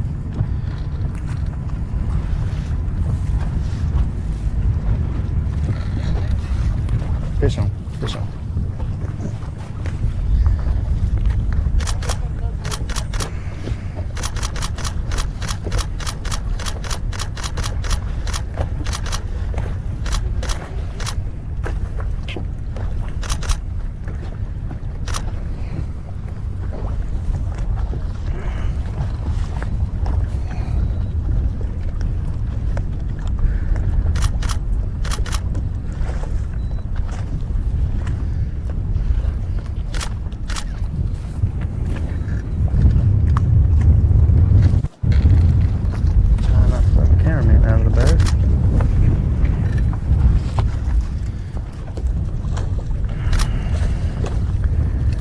like we're going for a culling opportunity here.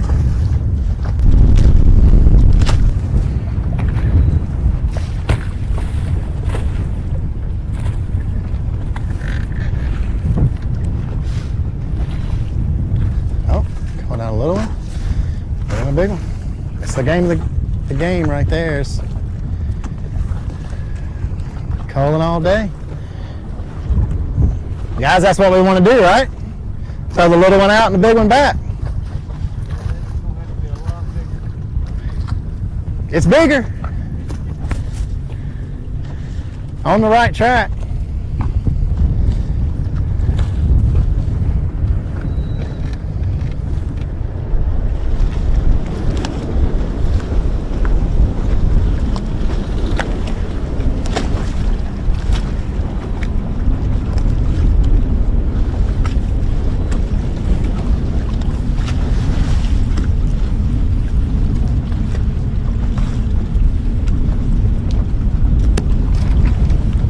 Hey guys, I am with boat 133, Chris Blackwood and Larry Melvin, and they have 5 fish for 6 pounds, so they have some pretty small fish.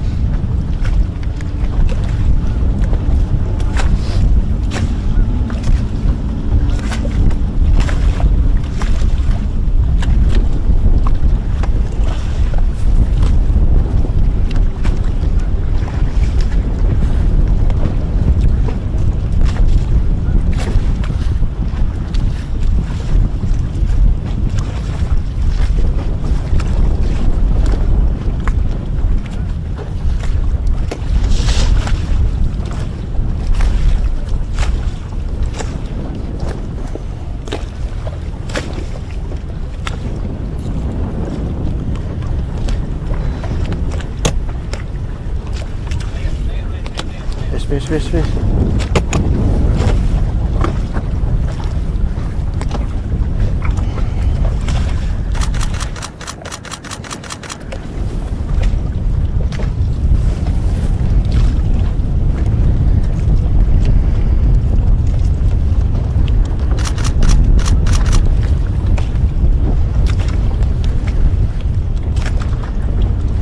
One's going in the box.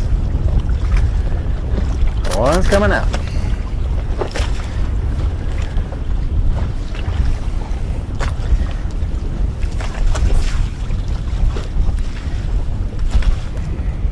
Kind of scared to ask.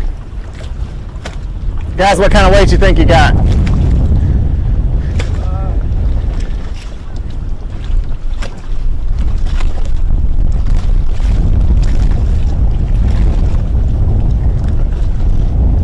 $13? 12 maybe. 12?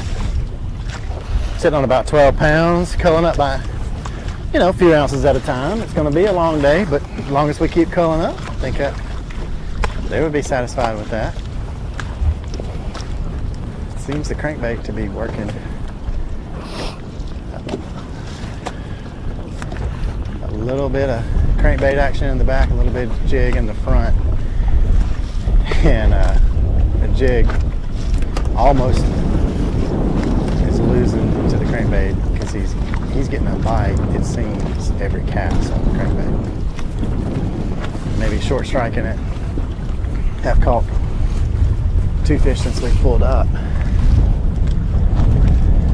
The guys that we left we're catching them on the crankbait in the grass on the shell bed. Also throwing. Oh, cameraman just updated me. He can see better than I can. It looks like our Shane Jewell has left their spot. I do see him leaving their spot back there. So, they said they were going to hang out for a little bit longer and try to fish that spot, but they feel like, catching 70 fish off that spot, they probably have worn it out. Had 3 or 4 more spots that they wanted to go try. And I don't think anybody else would pull back up there and catch the fish after we've definitely gone through 70 fish on there and had a good look at it.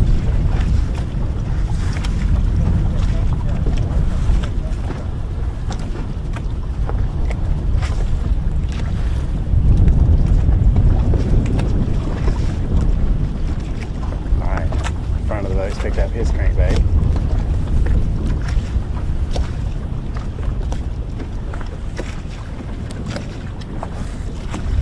Do we see which way Eddie and Shane went? They go that way? They just moved off of it a little bit? I think they're directly right there. Yeah. They went up a little bit.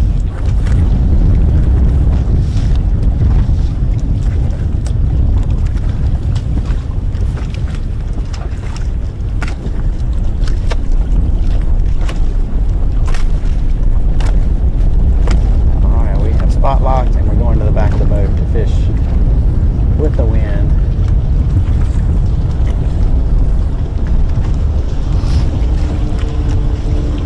This back of the boat segment brought to you by Yamaha.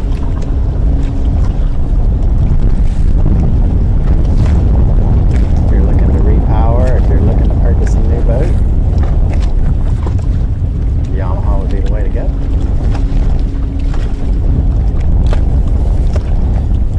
One of our many sponsors here on the AVT. Glad to have them on board. Pays a little extra. You win, you got a Yamaha, you registered for that bonus. Fish in front of the boat. Another fish, another fish. Oh, nope, I got a strike. Maybe hitting grass. Could just be short striking some fish too. Going back to the jig at the front of the boat.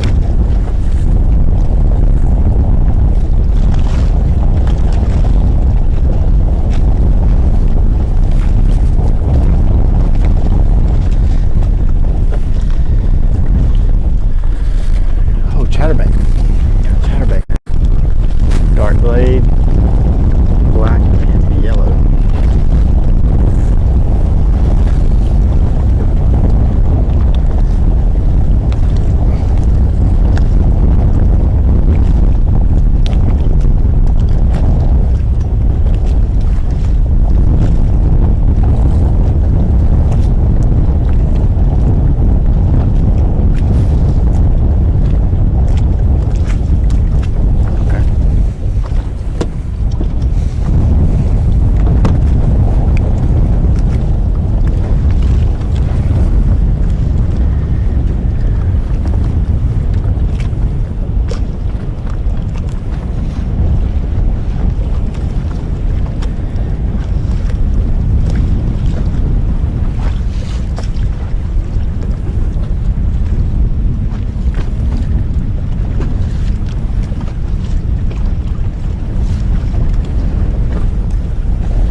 They have 5 fish for 6 pounds.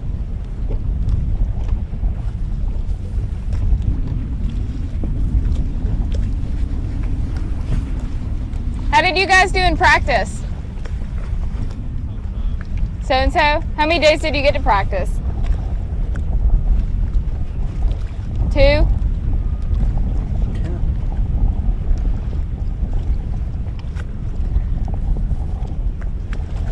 Looks like these guys are just slow dragging jigs on this flat.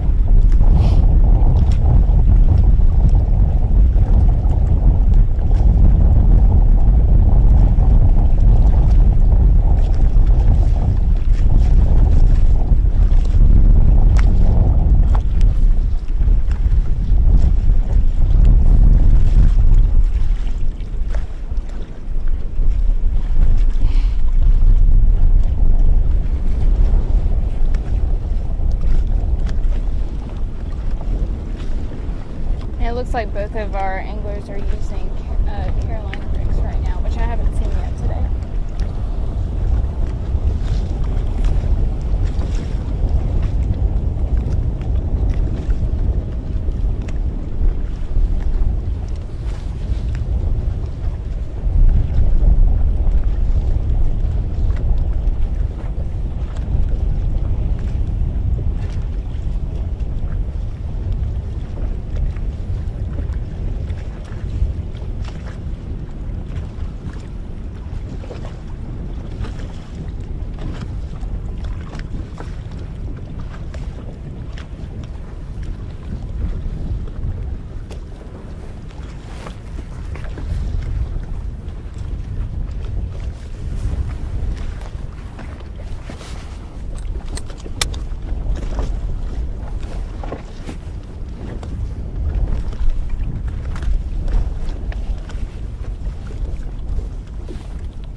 going on the back of the boat right now.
He's running.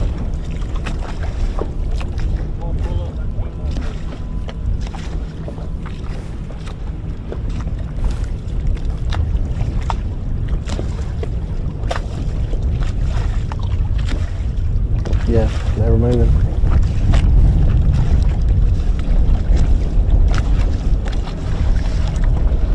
Just past her.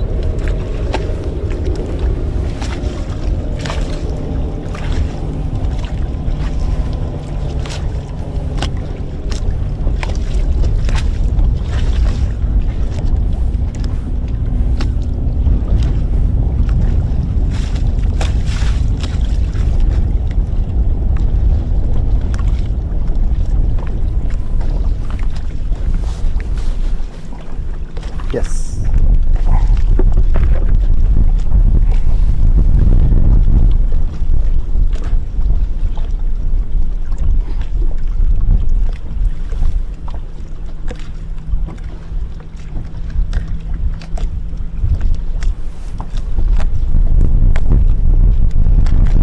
They're going 58 miles an hour.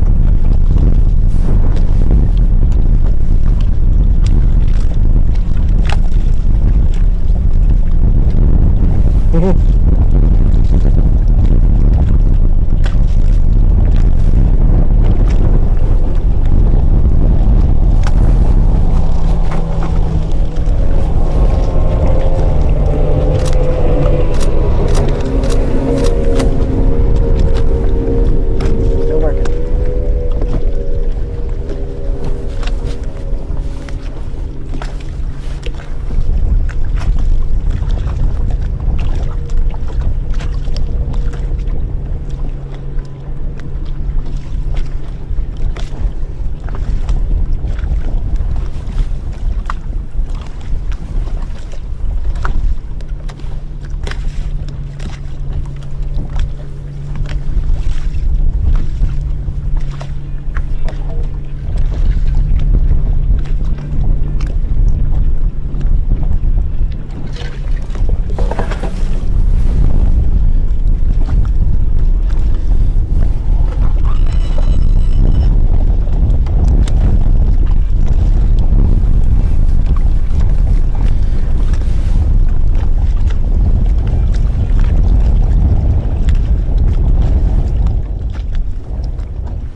take a little update here on the TH Marine Weather Watch.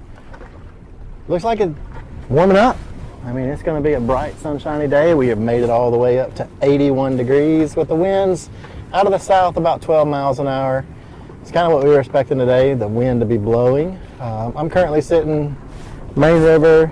Water temperature is 77.7 degrees and skies are mostly hazy. Do have a few clouds in the skies, but it's pretty bright sunshine. Not sure what the UV rating is today, but be a good idea to just put that sunscreen on and head to the lake today if you already aren't out here.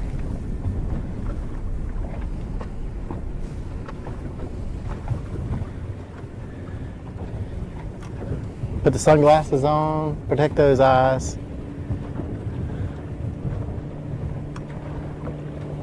I do see guys making that move now. You know, we got that mid-morning kind of slump for some guys.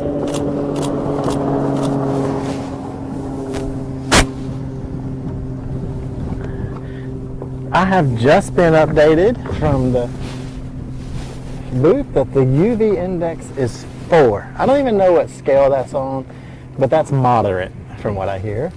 And it's going to be a good opportunity to get a tan all day long. So surprised we haven't really seen any pleasure boaters out. I guess they haven't woken up from the Friday night yet. So 66% humidity, which that's the difference maker out here. If we come here in a month from now, it'll be 100% humidity and 90 degrees. I'll take what we have today. I did just see a smallmouth jump right out here on the main river. Can't tell the other guys that, but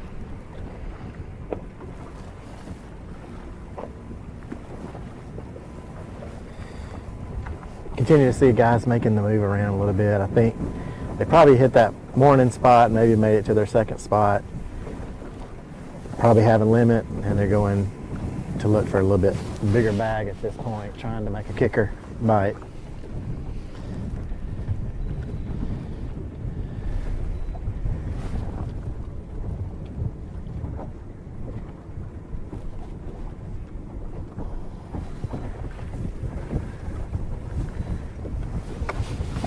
I did stop this morning and get a Jack's biscuit.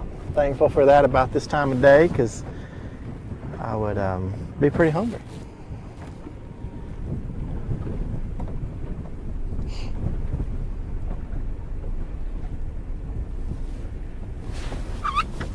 Got a fish on here.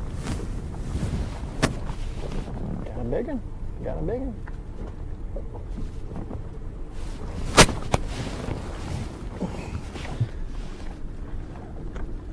Oh, fighting it. I'll fight this one here.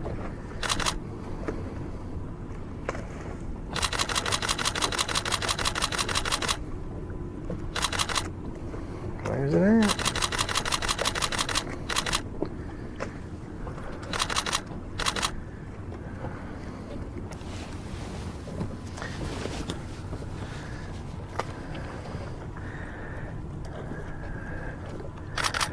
Just proves that if you stay with them long enough,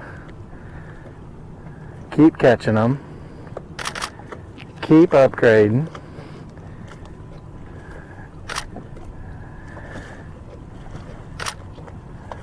oh, we're culling another little one.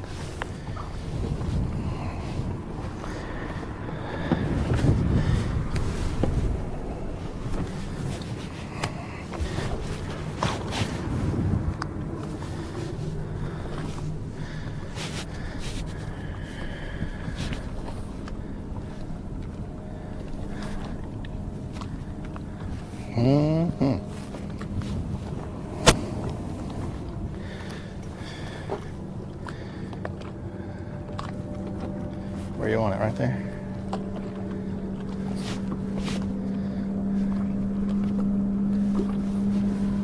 You caught that on the same crankbait, didn't you? You caught that on the same crankbait, didn't you? Yep, same crankbait. like a DT. So like the crankbait seems to be better than the jig bite. You notice that the two crankbaits they were catching all the same color. Yeah, Citrus same shad. over the other way. Yep, same shad. crankbait. Our team of Jewel and Jewel were catching them on earlier today. That citrus shad color. Gonna make a retie here. A very important thing to do if you're catching fish. Retie often. As much as they just fought that fish, it could have got a little nick in the line going around the prop on the Yamaha. So we want to definitely take a retie here. It's not worth losing a fish over a few minutes to take a retie. Come on, guys, give me the good news. We got 5. Got 5. That's good. How much they weigh? Somewhere between 6 and 8 pounds or so? I know they want to mix it up some. Jig Jig is what we want to try to mix it up with, but you can tell the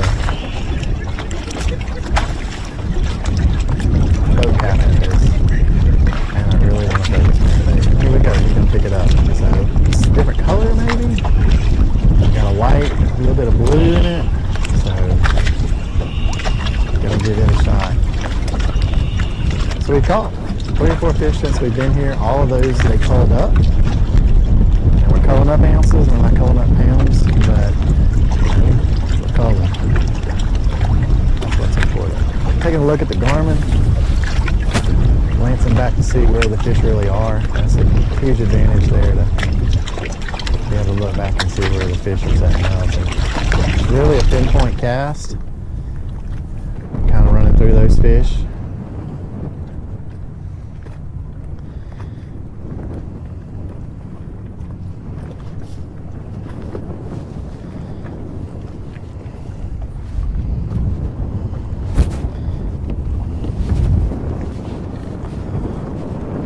We're sitting in about 25 foot of water, right on the river ledge, jumps up really shallow right behind us, and that flat goes from here all the way to the bank, which is, you know, probably a mile and a half over there. Between here and the bank is where the team of Shane and Eddie Jewell were.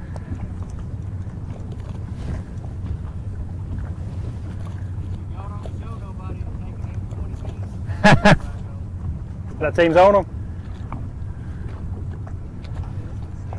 Really?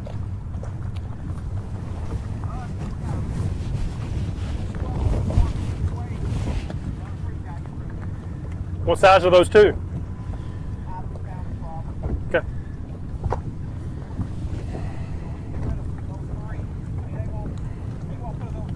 Right. Right. Where were you guys in points coming in?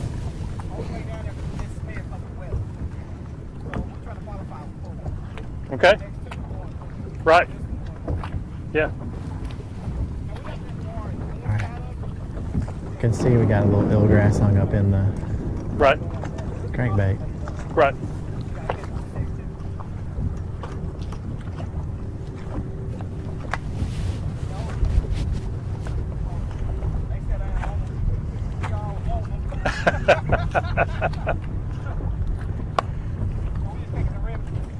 I hear you. Take what you can get. So he's right. So he's telling us this boat over here behind us is that who's actually out on the. This is an island that splits the river channel. This boat is actually on the point. He said they kind of stopped there first thing this morning and been on. He says that they've got him. So and he's hooked up now. As he called it, he's just getting the remnants. He said that's the sweet spot out there on the actual point.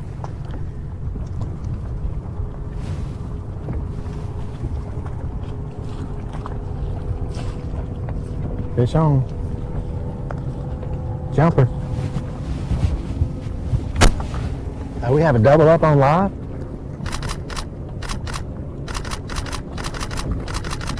Got one in the boat.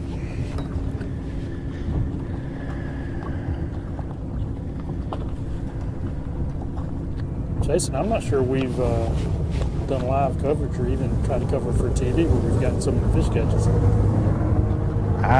I must say you're right. This is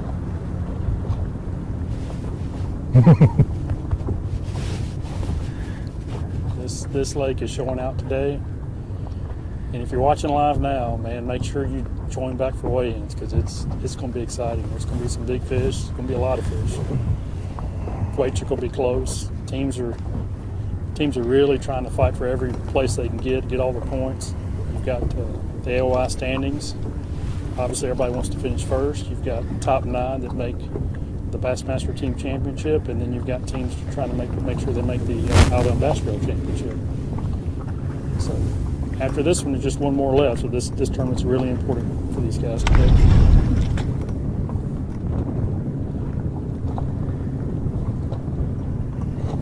So we're sitting on about 13 pounds over here. We keep upgrading by maybe half a pound to a quarter of a pound each time.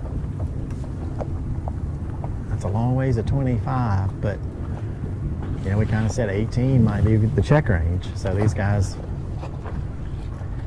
in their mind, they're maybe trying to catch a check right now. Paying down all the way to 40th place. Can't hear them really good. I'm gonna move over so we can.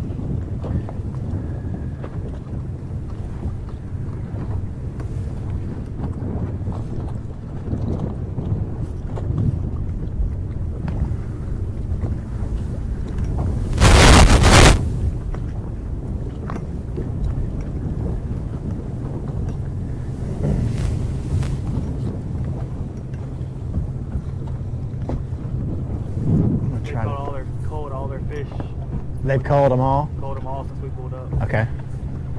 All 5 they pulled up.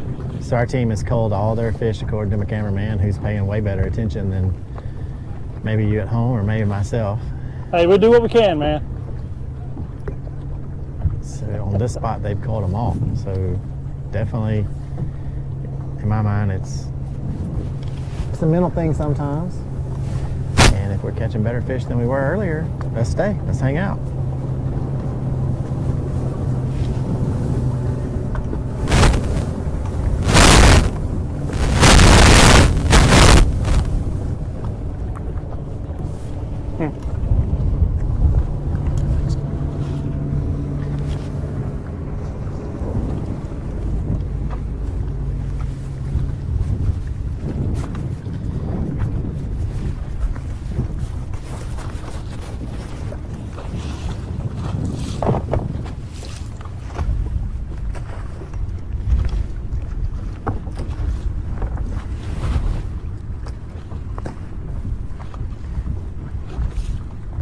You are recording, correct?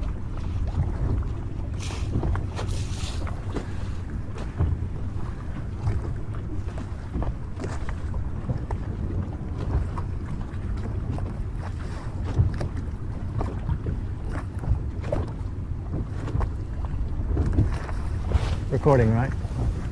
Good deal.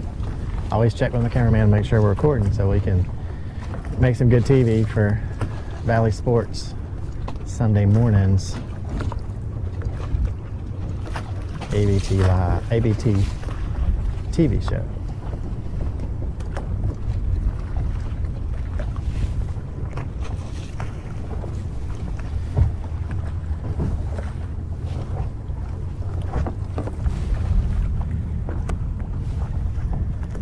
Jog over a little bit.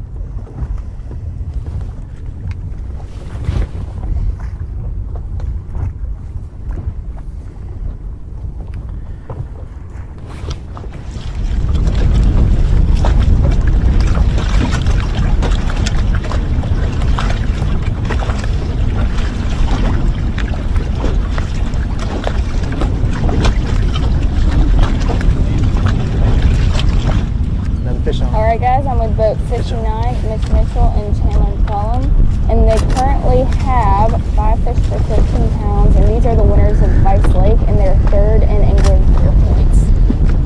We're fishing up really shallow right now.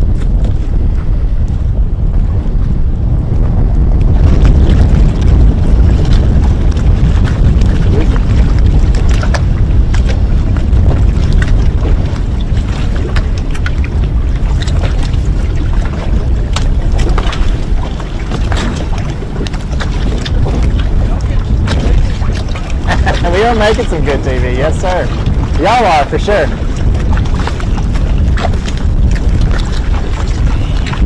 You called out everything you have when we pulled up, right? You called out everything you have when we pulled up. We'll call that lucky, okay?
Another swing and a miss.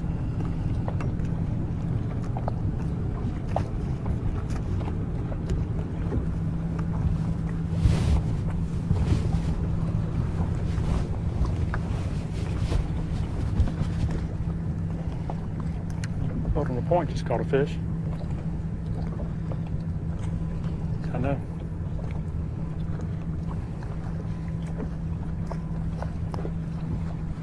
It's so tough to be around 9 boats that I can see and keep my head on a swivel and figure out who's catching them, who's not. I don't know who some of these people are. We just kind of get in a group of them and hang out. I mean, it's literally guys are catching them all over the place.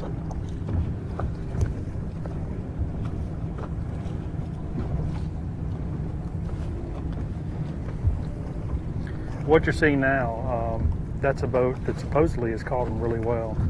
The Greens told us that they pretty much stopped right there at takeoff and caught them really well this morning. So I've not had a chance to get over to them and talk to them and find out exactly how well they've done. So I will do that eventually.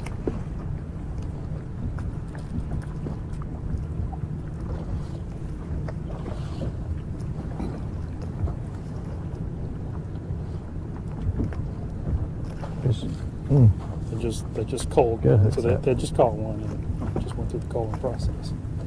I couldn't tell there if they actually culled one out of the live well or if it was the fish they caught wasn't big enough to help them.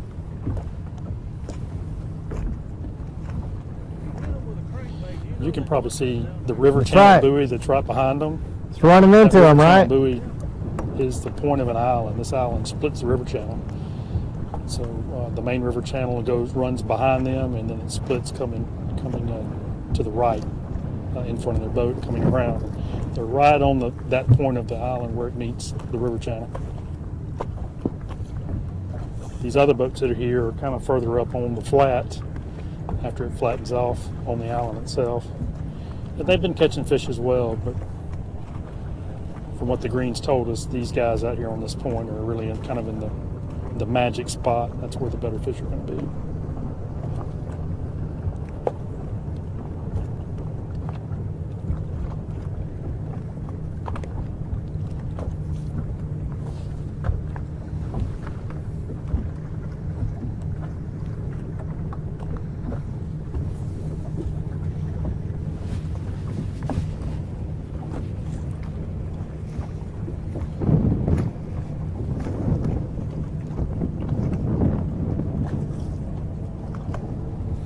Try to ease my way, get a little bit closer to this boat so we can get an idea of what they have caught.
Yes, sir.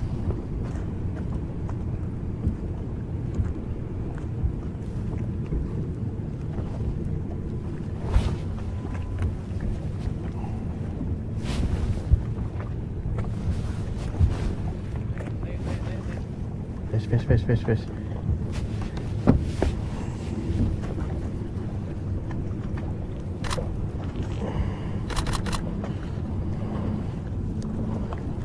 I do too.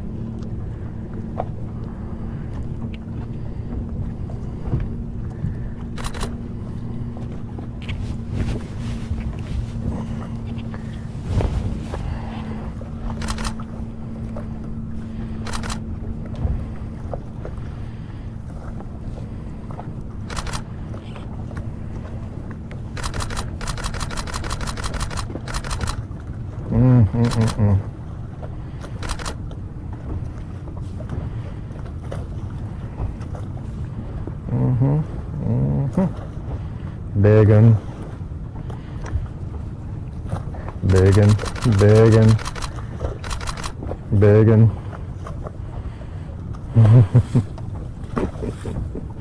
That's what we're looking for. Now we're culling up by pounds. Jason's been a good luck charm today.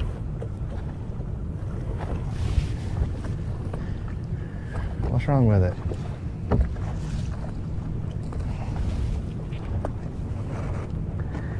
So now we're culling for the 6th time since we pulled up. They had a limit when we got here. Probably may have had a 3-pounder at that point. And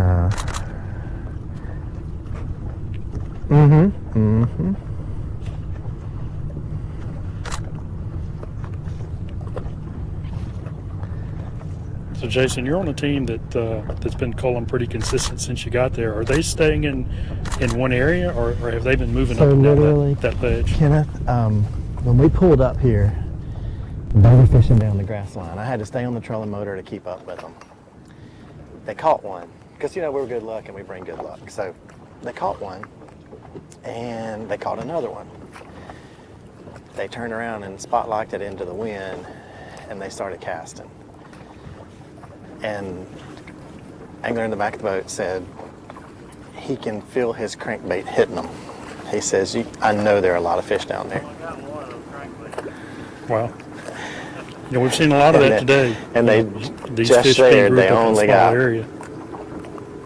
got one of those crankbaits. So maybe that's why the partner in the front of the boat hasn't been throwing crankbait very much. So they've been retying a lot. I mean, they may be 14, 15 pounds now, maybe. We're not weighing them, but we're just eyeballing them. Right. So, you know, we If kind of they had a expected three- to see this first thing this morning. What's surprising to me is we're actually seeing this go later in the day. I think a lot of these teams expected that, you know, maybe the first hour of the day. But for it to be 10 o'clock and we're still seeing these would fish see grouped up this- in certain areas, that's Kenneth, pretty correct me if incredible. I'm wrong, you would see this in the current, like when the current's rolling, correct? Yes, I'm wondering. We've got decent wind. I'm wondering if the wind's kind of helping that. I kind of think the extend wind that. is definitely playing into it. Yeah. You know, and that's trying to, and then now we got solid bright sunshine. So the teams that, you know, are kind of targeting those shell beds, targeting those stumps, or we even saw on Jewel and Jewel earlier that they had to reposition and change how they were approaching the shell bed because of the sun. But for teams to be able to catch them all day long like this, that just makes the weights go higher and higher and higher. So, I don't know. I wouldn't put my money on 25 pounds for sure.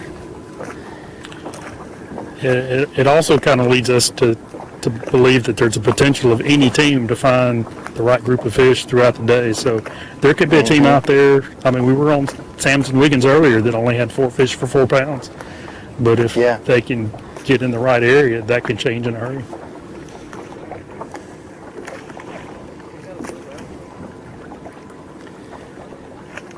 I'm just enjoying the fish catching. I'm just saying.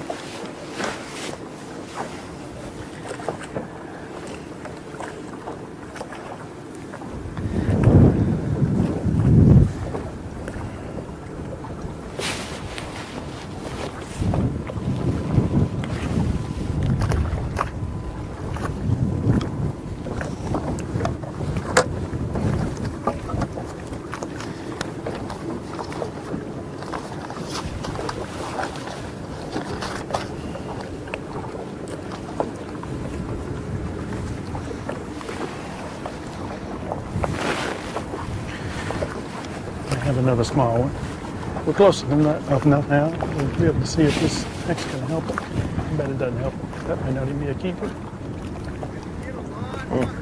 Almost hooked him in the back of the head there on that cast. To make that one look bigger?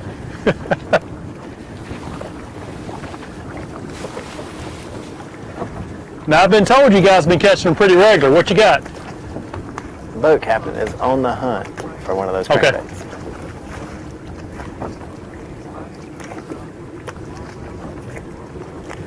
Okay. Mixed bag of smallmouth, largemouth, and spots, about 12 pounds. How many fish total have you caught today? How many fish total have you caught today? Okay, 15.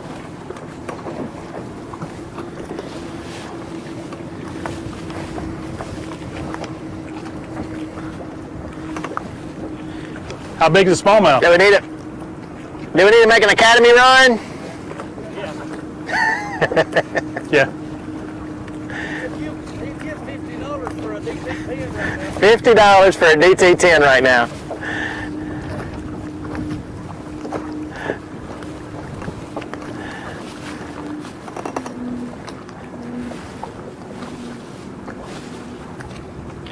He's on the hunt. Yeah.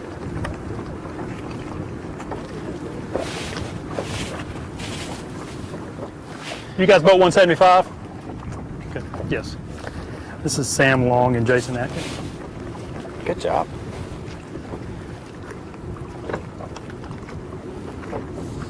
Fish on, fish on, fish on.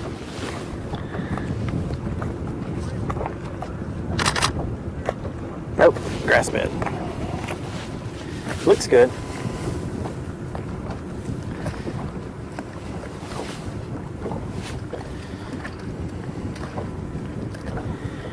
Kenneth, do you have any DT10s and citrid shad in your boat?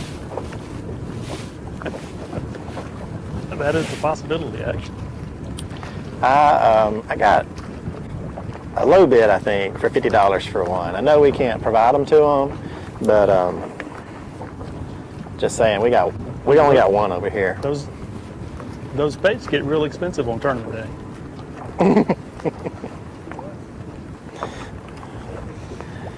We do the Academy wrap-up today. Tell me about it.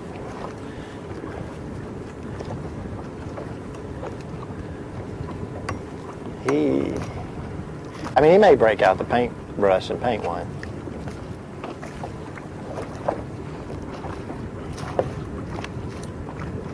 Oh, looks like we're gonna make a change to a swim bait.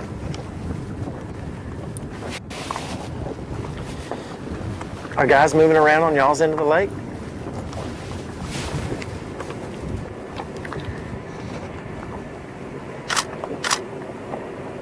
I must say, Jason, you and I are pretty much in the same area, been close together all day. Did a lime green Phoenix just pass y'all? Because he just passed us. That's how far we're apart. Yes.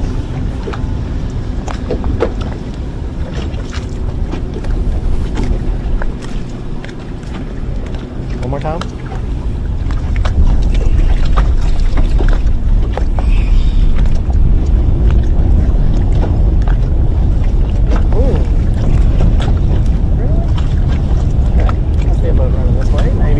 Word on the street is it's Brent Crow coming towards me. So. Alright guys, we are with boat 173, Jerry Hartline and Robin Vaughn, and they have 3 fish for 6 pounds. Y'all got any snacks?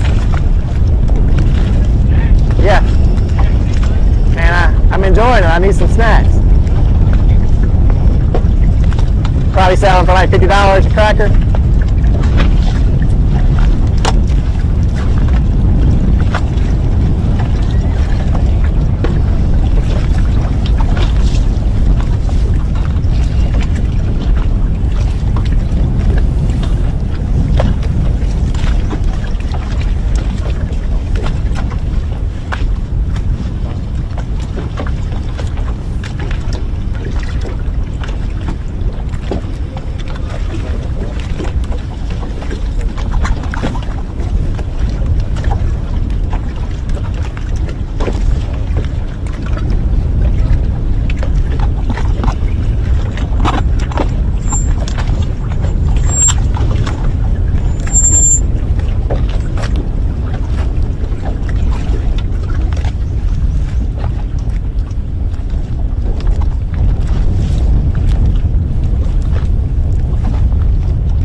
There's some pretty big bags. How did y'all do in So practice? if you're watching at home, let's take a little poll. Is it okay to take a little poll, Miss Kay? If you're watching at home, I would like for you to guess. Have you mostly been up shallow or have you gone out deep at all? Today will be. Let's see your winning weight predictions. I mean, you know, somebody's caught a big one, but let's take some winning weight predictions today. I mean, I might throw in an AB t-shirt or something for whoever gets it right. Just like, I'll come out of my pocket.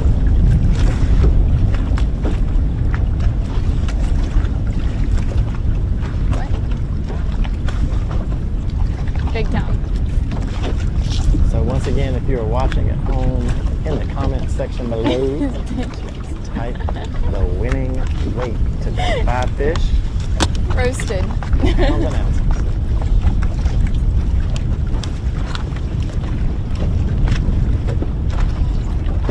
I will give you the Phoenix shirt off of Kim's stuff. Brought the Joker a Phoenix shirt today and he didn't even put it on. I mean, man. He said it didn't match his shorts. I told him what color to wear already. Try to dress the guy nice. And it was only 2 weeks ago he was begging me for one.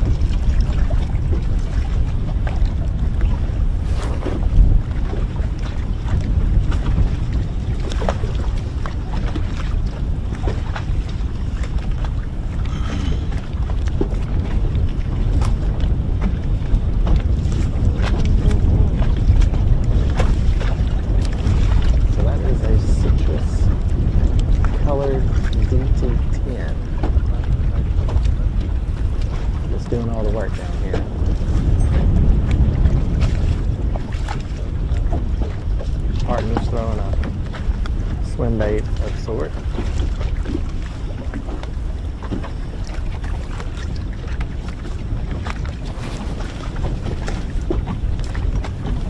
Jason, you've seen a lot of fish catches today. Have you seen anything other than largemouth?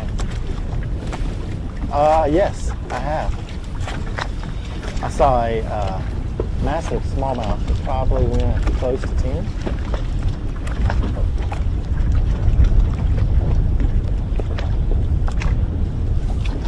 But it was a drum. The team I'm on now have largemouth, smallmouth, and spotted bass.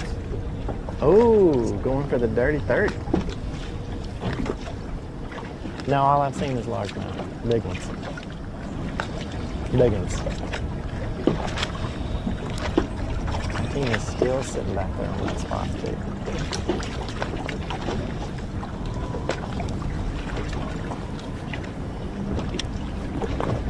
Like, I think that is a hydrowave sound. If you just have to get the update, it does have the big one sound. Big one.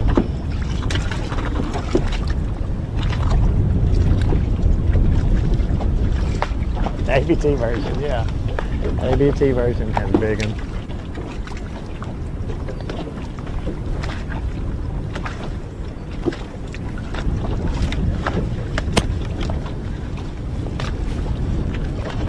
Okay.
Some other anglers out on the water today. Had one just pass by that did not have one of our trolling motor tags on. Passed by kind of slow and saw the camera guy, and I'm just guessing he probably hit a waypoint. Just saying. A lot of tournaments fish out of Wheeler weekly, so you get a group of guys this size on the water, 250 boats. If you're looking for some waypoints, it's pretty easy to get some today. Can't guarantee you'll catch fish on them, but sometimes there's a pattern.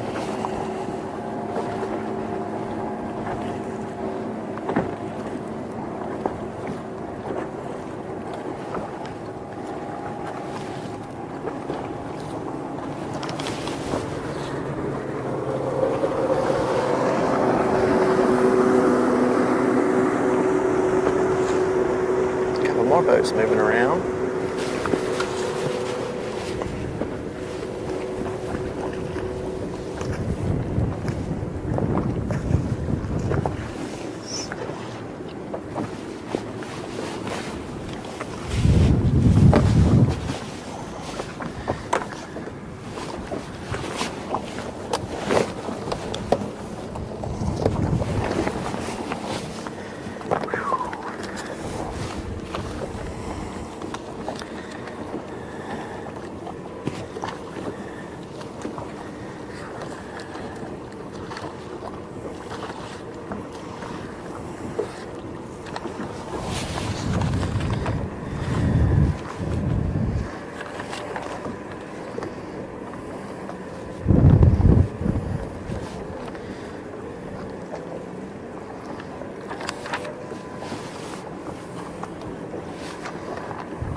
So we are currently on boat 136, Paul Bell and Toby Meechin.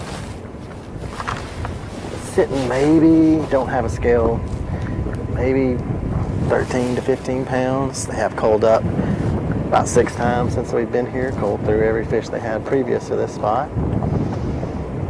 Smallest fish, or largest fish earlier was a 3-pounder. So, do the math. Maybe we got all 3-pounders now, and sitting on 15 to 18 pounds.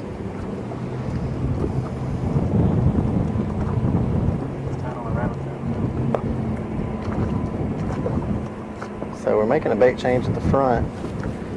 Because he doesn't have one of those crankbaits, he's trying to run through different baits to see if he can get anything that the fish won't. Looks like he's trying on a rattle trap at this point. A good bait that you can throw and rip through the grass, get a reaction strike.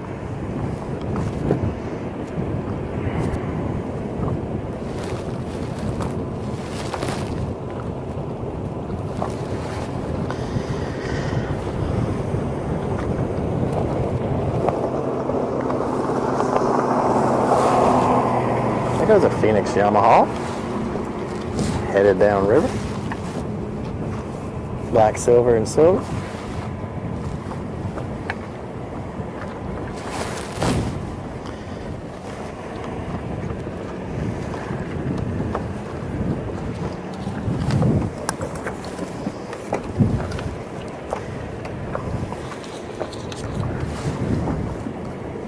Do have a little barge traffic coming down the river now, so that sometimes can turn on a bite as well, because it also creates a little bit of current and stirs up the river a little bit. That might help turn some of these fish on for all the guys fishing the river.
Let's slide back into the one box now.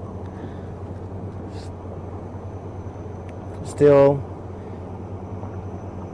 fishing about mid-lake, just on the edge of the Decatur Flats. Got a team here that culled out 6 fish earlier that they had caught, and on this one spot alone they've caught 6, possibly over 3. Gives them a weight, hopefully, to put them in that check range. That top 40 is going to get a payday today, on top of the $10,000 that first place will collect, plus bonuses.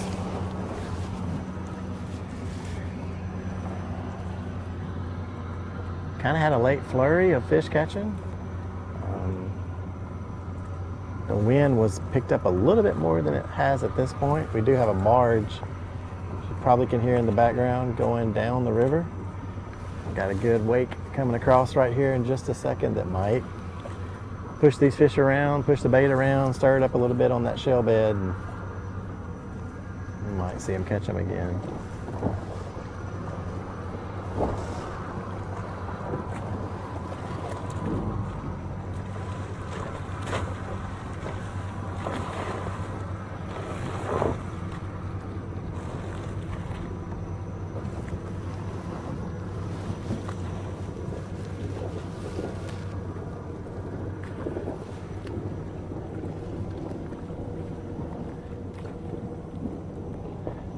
that rattle trap. You see him hop the line every now and then, gets hung up in the grass, and jerks it out. And that's typically what will trigger a strike, because the bait sometimes just kind of stops and goes, the real bait. And now this bait kind of gets hung up in the grass, and when it gets hung up in the grass, it tends to trigger a strike. So you want to catch the grass. Sometimes it does feel like a bite. But you see there, he's popping it out of the grass, popping it. It's bouncing it along. It is a lipless crankbait, so it's not going to hang grass all around the front. Sometimes it'll hang on the hooks, but popping it like that will pop the grass off.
Little fish? No, just grass.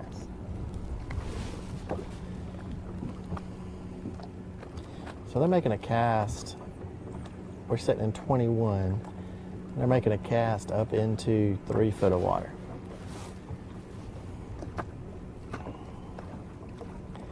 And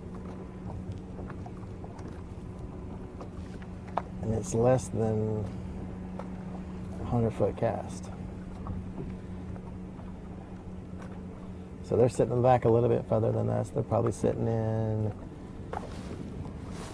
maybe 20, 18 to 20, and they're casting up into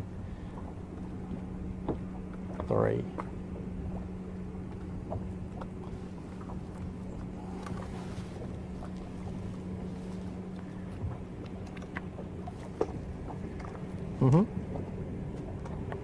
Okay. All right, as we slide into the 10:30 almost, now is a good time to go ahead and place your coffee order. Black Rifle Coffee is offering 25% off your coffee order. So blackrifle.com, put in the coupon code of BLASTOFF25. With that BLASTOFF25 order, go ahead and throw you a bunch of bags in there. I had a 300 milligram of their canned coffee this morning. It's keeping me going, I'm just saying. I woke up at 2 this morning, and nothing better than beating that 10 o'clock, 10:30 slump with a little bit of Black Rifle. So if you don't have any in your Keurig, or you don't have any in your coffee pot filtered, you can definitely get that ordered today. blackrifle.com. BLASTOFF25 gets you 25% off your coffee order.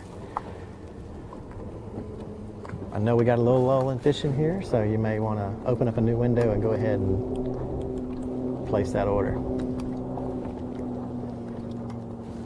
BLASTOFF25.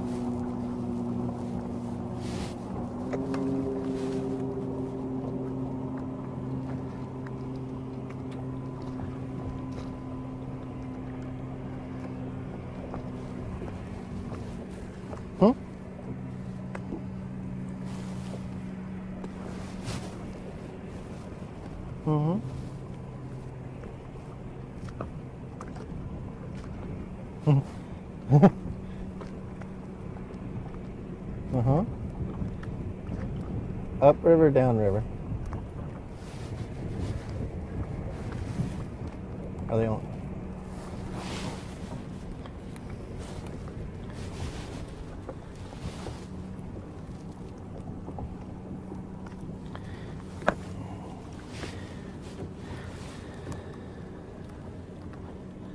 Well, let's take a little break from our action and kick it over to Kenneth. Let's see what team he's on. Kenneth, got any fish catching going on? Just pulled up on a new boat. It's boat 76, Brian Dowdy and Kyle Llewellyn. Guys, how's it going so far today? We got a little over 13. A little over 13, okay. All largemouth? All large. All large, okay. They come in flurries if you've been kind of catching them all day long? No, we had a flurry this morning. Okay. We had a limit pretty quick. Definitely been a lot of stuff about.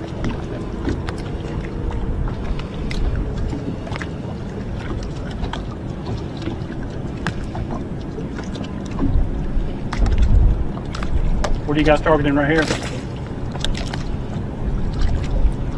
Just comes up and has grass mixed in on top. Okay. Hard spot. We hadn't been there long. Caught two, cold, maybe an ounce or two. Right.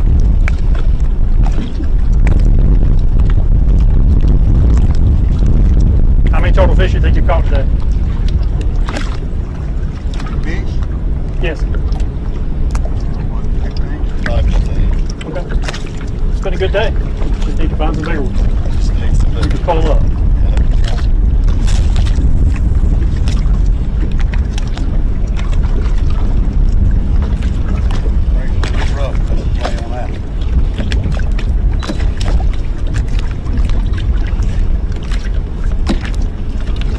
That sure is a good looking Phoenix boat you got there.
All right, guys, we are with boat 189, Drake Luter and Kendall Phillips. They have 5 fish for 13 pounds.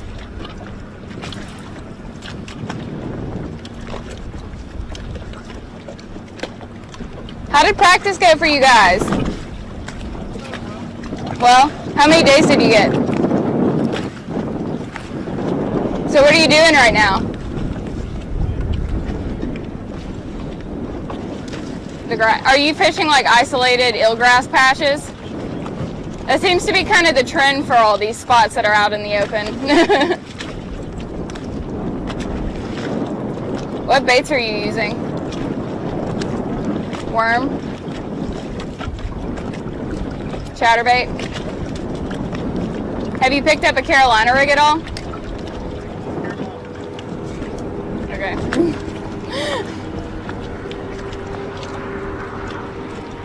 What do you think it's going to take to win today? Probably more than that. We've had some Gunnersville bags.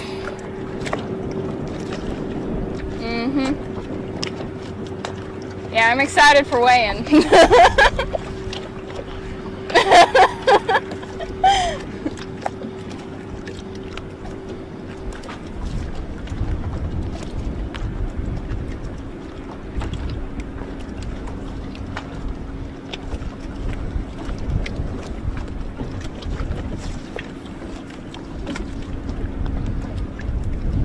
Can you see him on your graph right now?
this one if it's a combo catfish.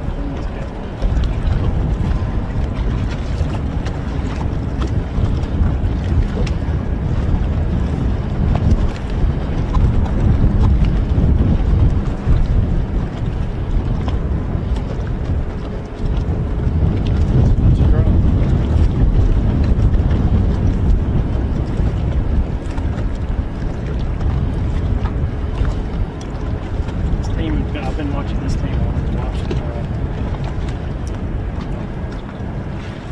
it's part of the fish.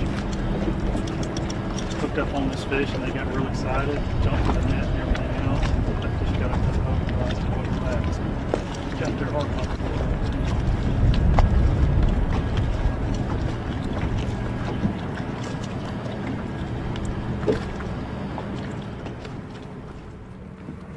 Sure.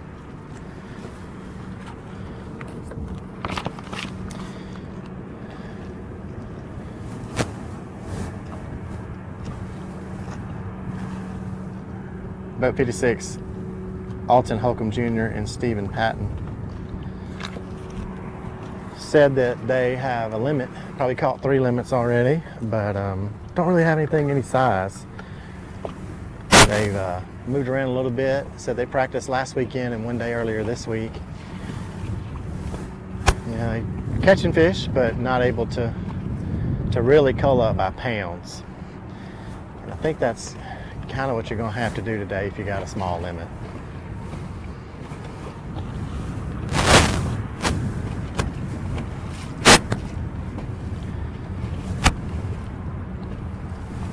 So we have come back towards the takeoff a little bit, jumped on the other side of the river. Still kind of fishing that same style though.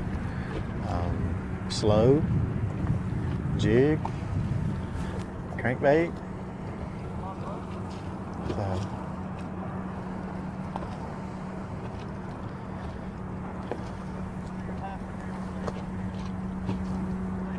yeah.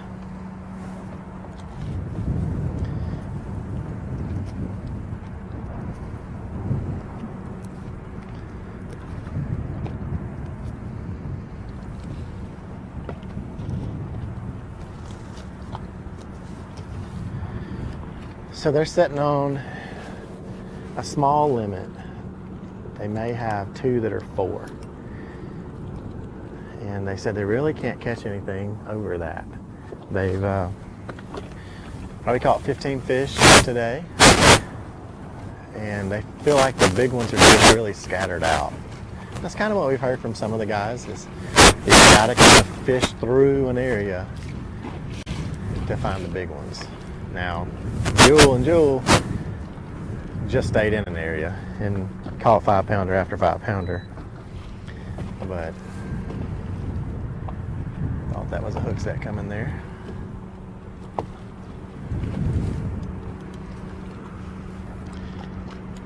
Goes Mr. Water Patrol.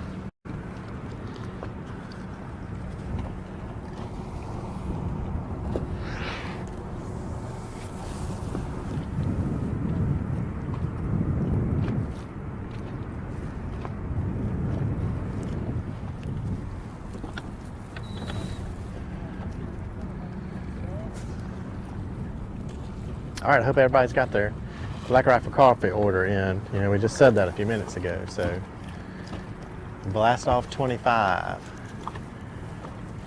for 25% off your coffee order, blackrifle.com. Just another reminder in case you forgot.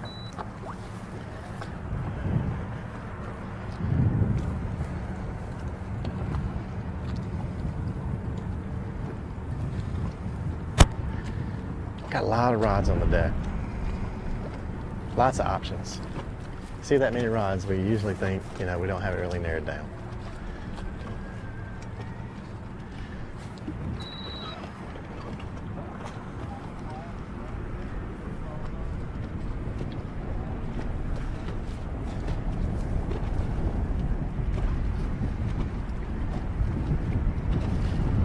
And it just goes to show that some teams are really catching them, and then some teams are not catching bigger ones, but they're catching start catching numbers.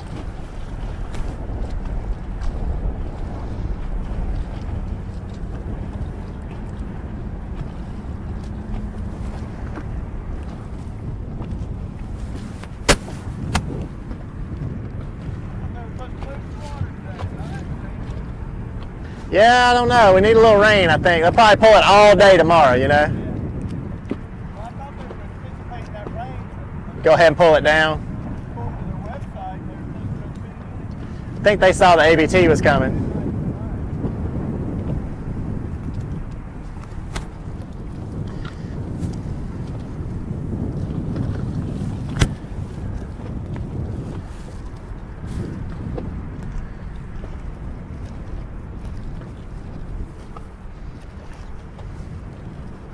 Team shared they hoped that they would pull a little water today.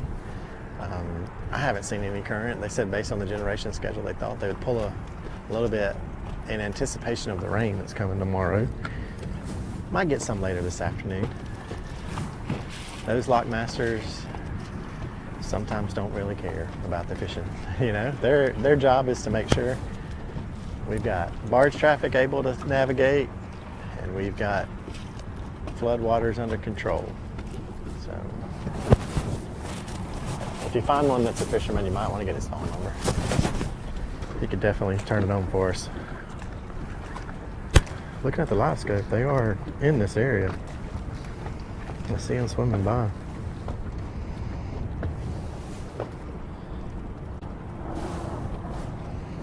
Yeah, pretty good sized ones.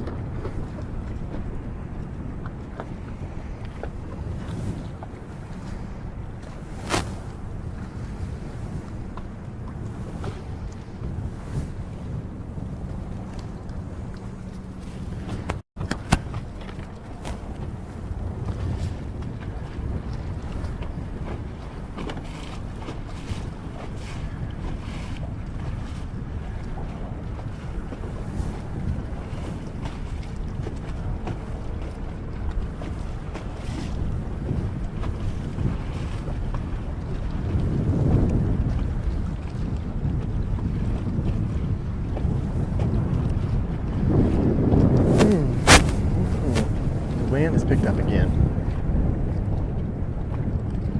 The sun's gotten warmer. I bet the UV has gotten up higher too.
All right, everybody, I'm with boat 150, Bill Mayo and Walt Roberts, and they have 5 fish for 12 pounds. And I think that they've won here in the past. Have y'all won an ABT here in the past? What year was that?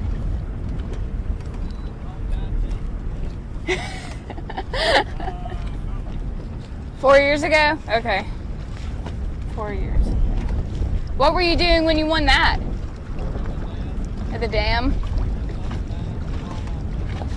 Gotcha. Is this what you guys were doing in practice? Is this what y'all were doing in practice?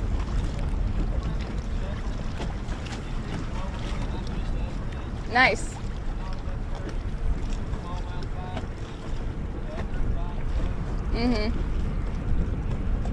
Yeah, there's like hardly anyone upriver. We actually went to Spring Creek to start the morning off, and there was like one boat, and that was it.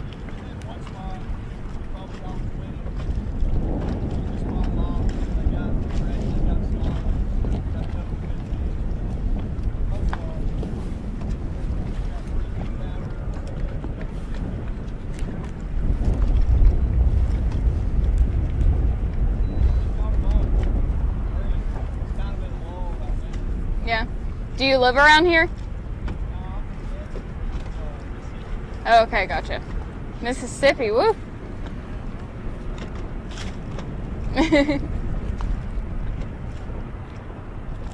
What do you think it's going to take to win today?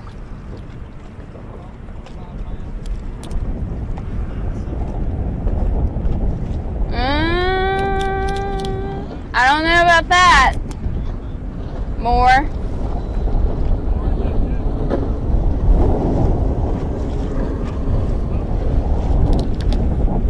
Yeah. I'm not trying to suck y'all out or anything, but they're catching them. I'm not trying to suck y'all out or anything, but they're catching them.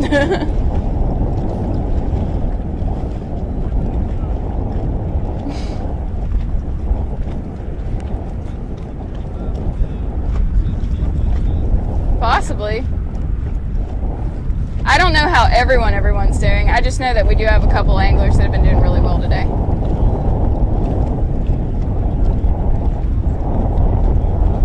Yeah.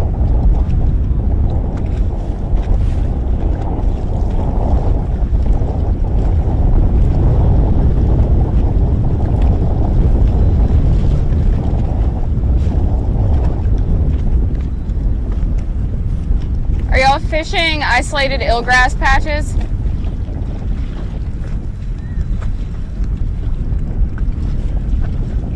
Okay.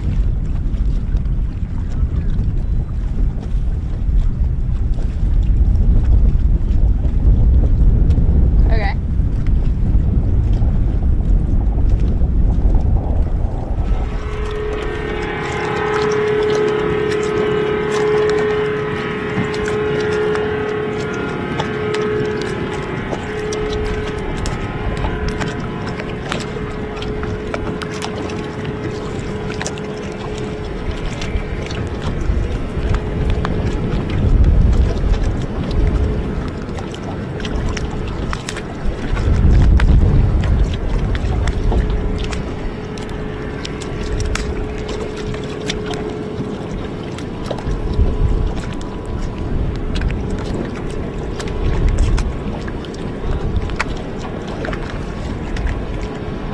Well, that's good because he's on live right now as we speak.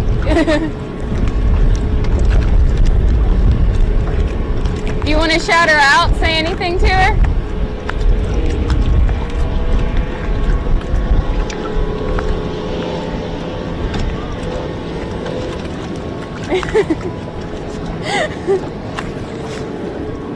Send food. Bring a pizza. Send fish.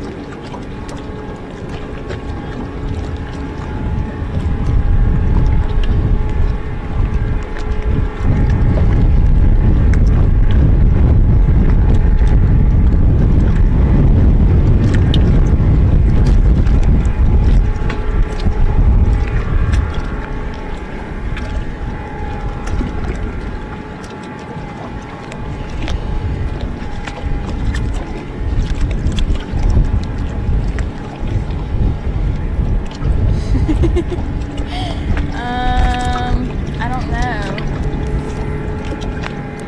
It's hard to keep up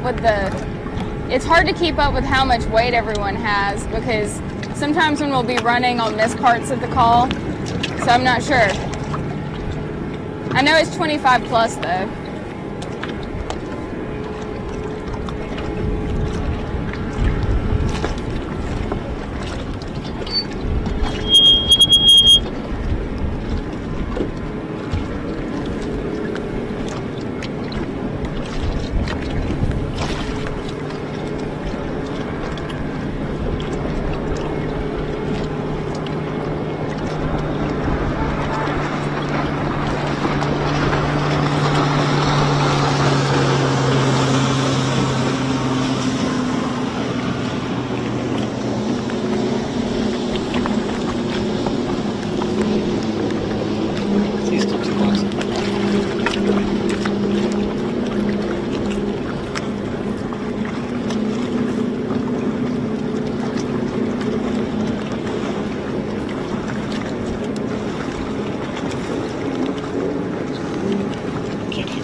Welcome back inside the Alabama Bass Trail Studio. We are here on the banks of Wheeler Lake at Ingalls Harbor, the official weigh-in destination for this afternoon.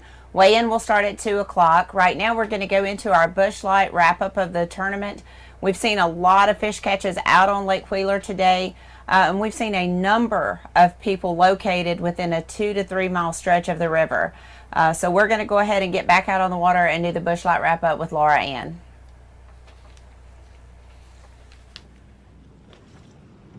All right, Kay, I am so excited. They have caught so many fish today, and it's been such an entertaining live show. I've learned so much today. I know that these guys have been fishing isolated grass patches, and they've been throwing things like chatterbaits, swim jigs. I've seen crankbaits. I've seen, Carolina rigs, like a whole variety of different baits going on here. So I'm really excited to see what kind of results we end up getting at weigh-in.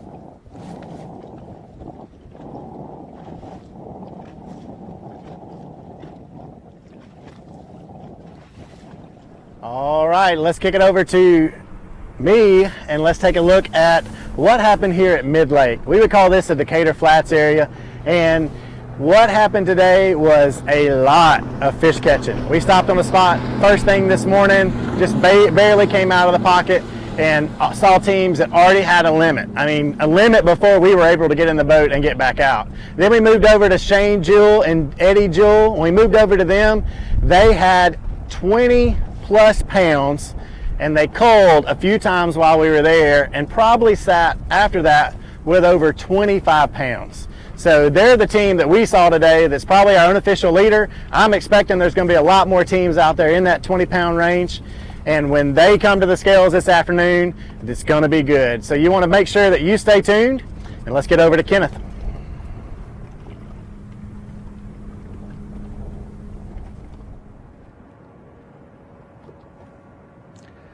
All I can say at this point is wow. Wheeler Lake has really showed out this morning. Got a lot of good fish catches for you today. Live has been exciting. Watching all these guys sitting here at Decatur Flats has just been exciting to me. It's something I've hoped would happen for a long time. It's what used to happen on this lake. It kind of disappeared. Some downtimes, it's coming back. Exciting to see. They're still lined up out here. A lot of guys sitting out here all day long. Seen a lot of fish catches. There's some teams that have some really good weights. There's other teams that have a couple of good ones that are trying to use these last couple hours of the tournament to catch a few more good ones to make an average day end up being a good day. Seen a lot of guys switch up tactics. These guys right here just said that shad's running through this grass, and it's just a matter of timing.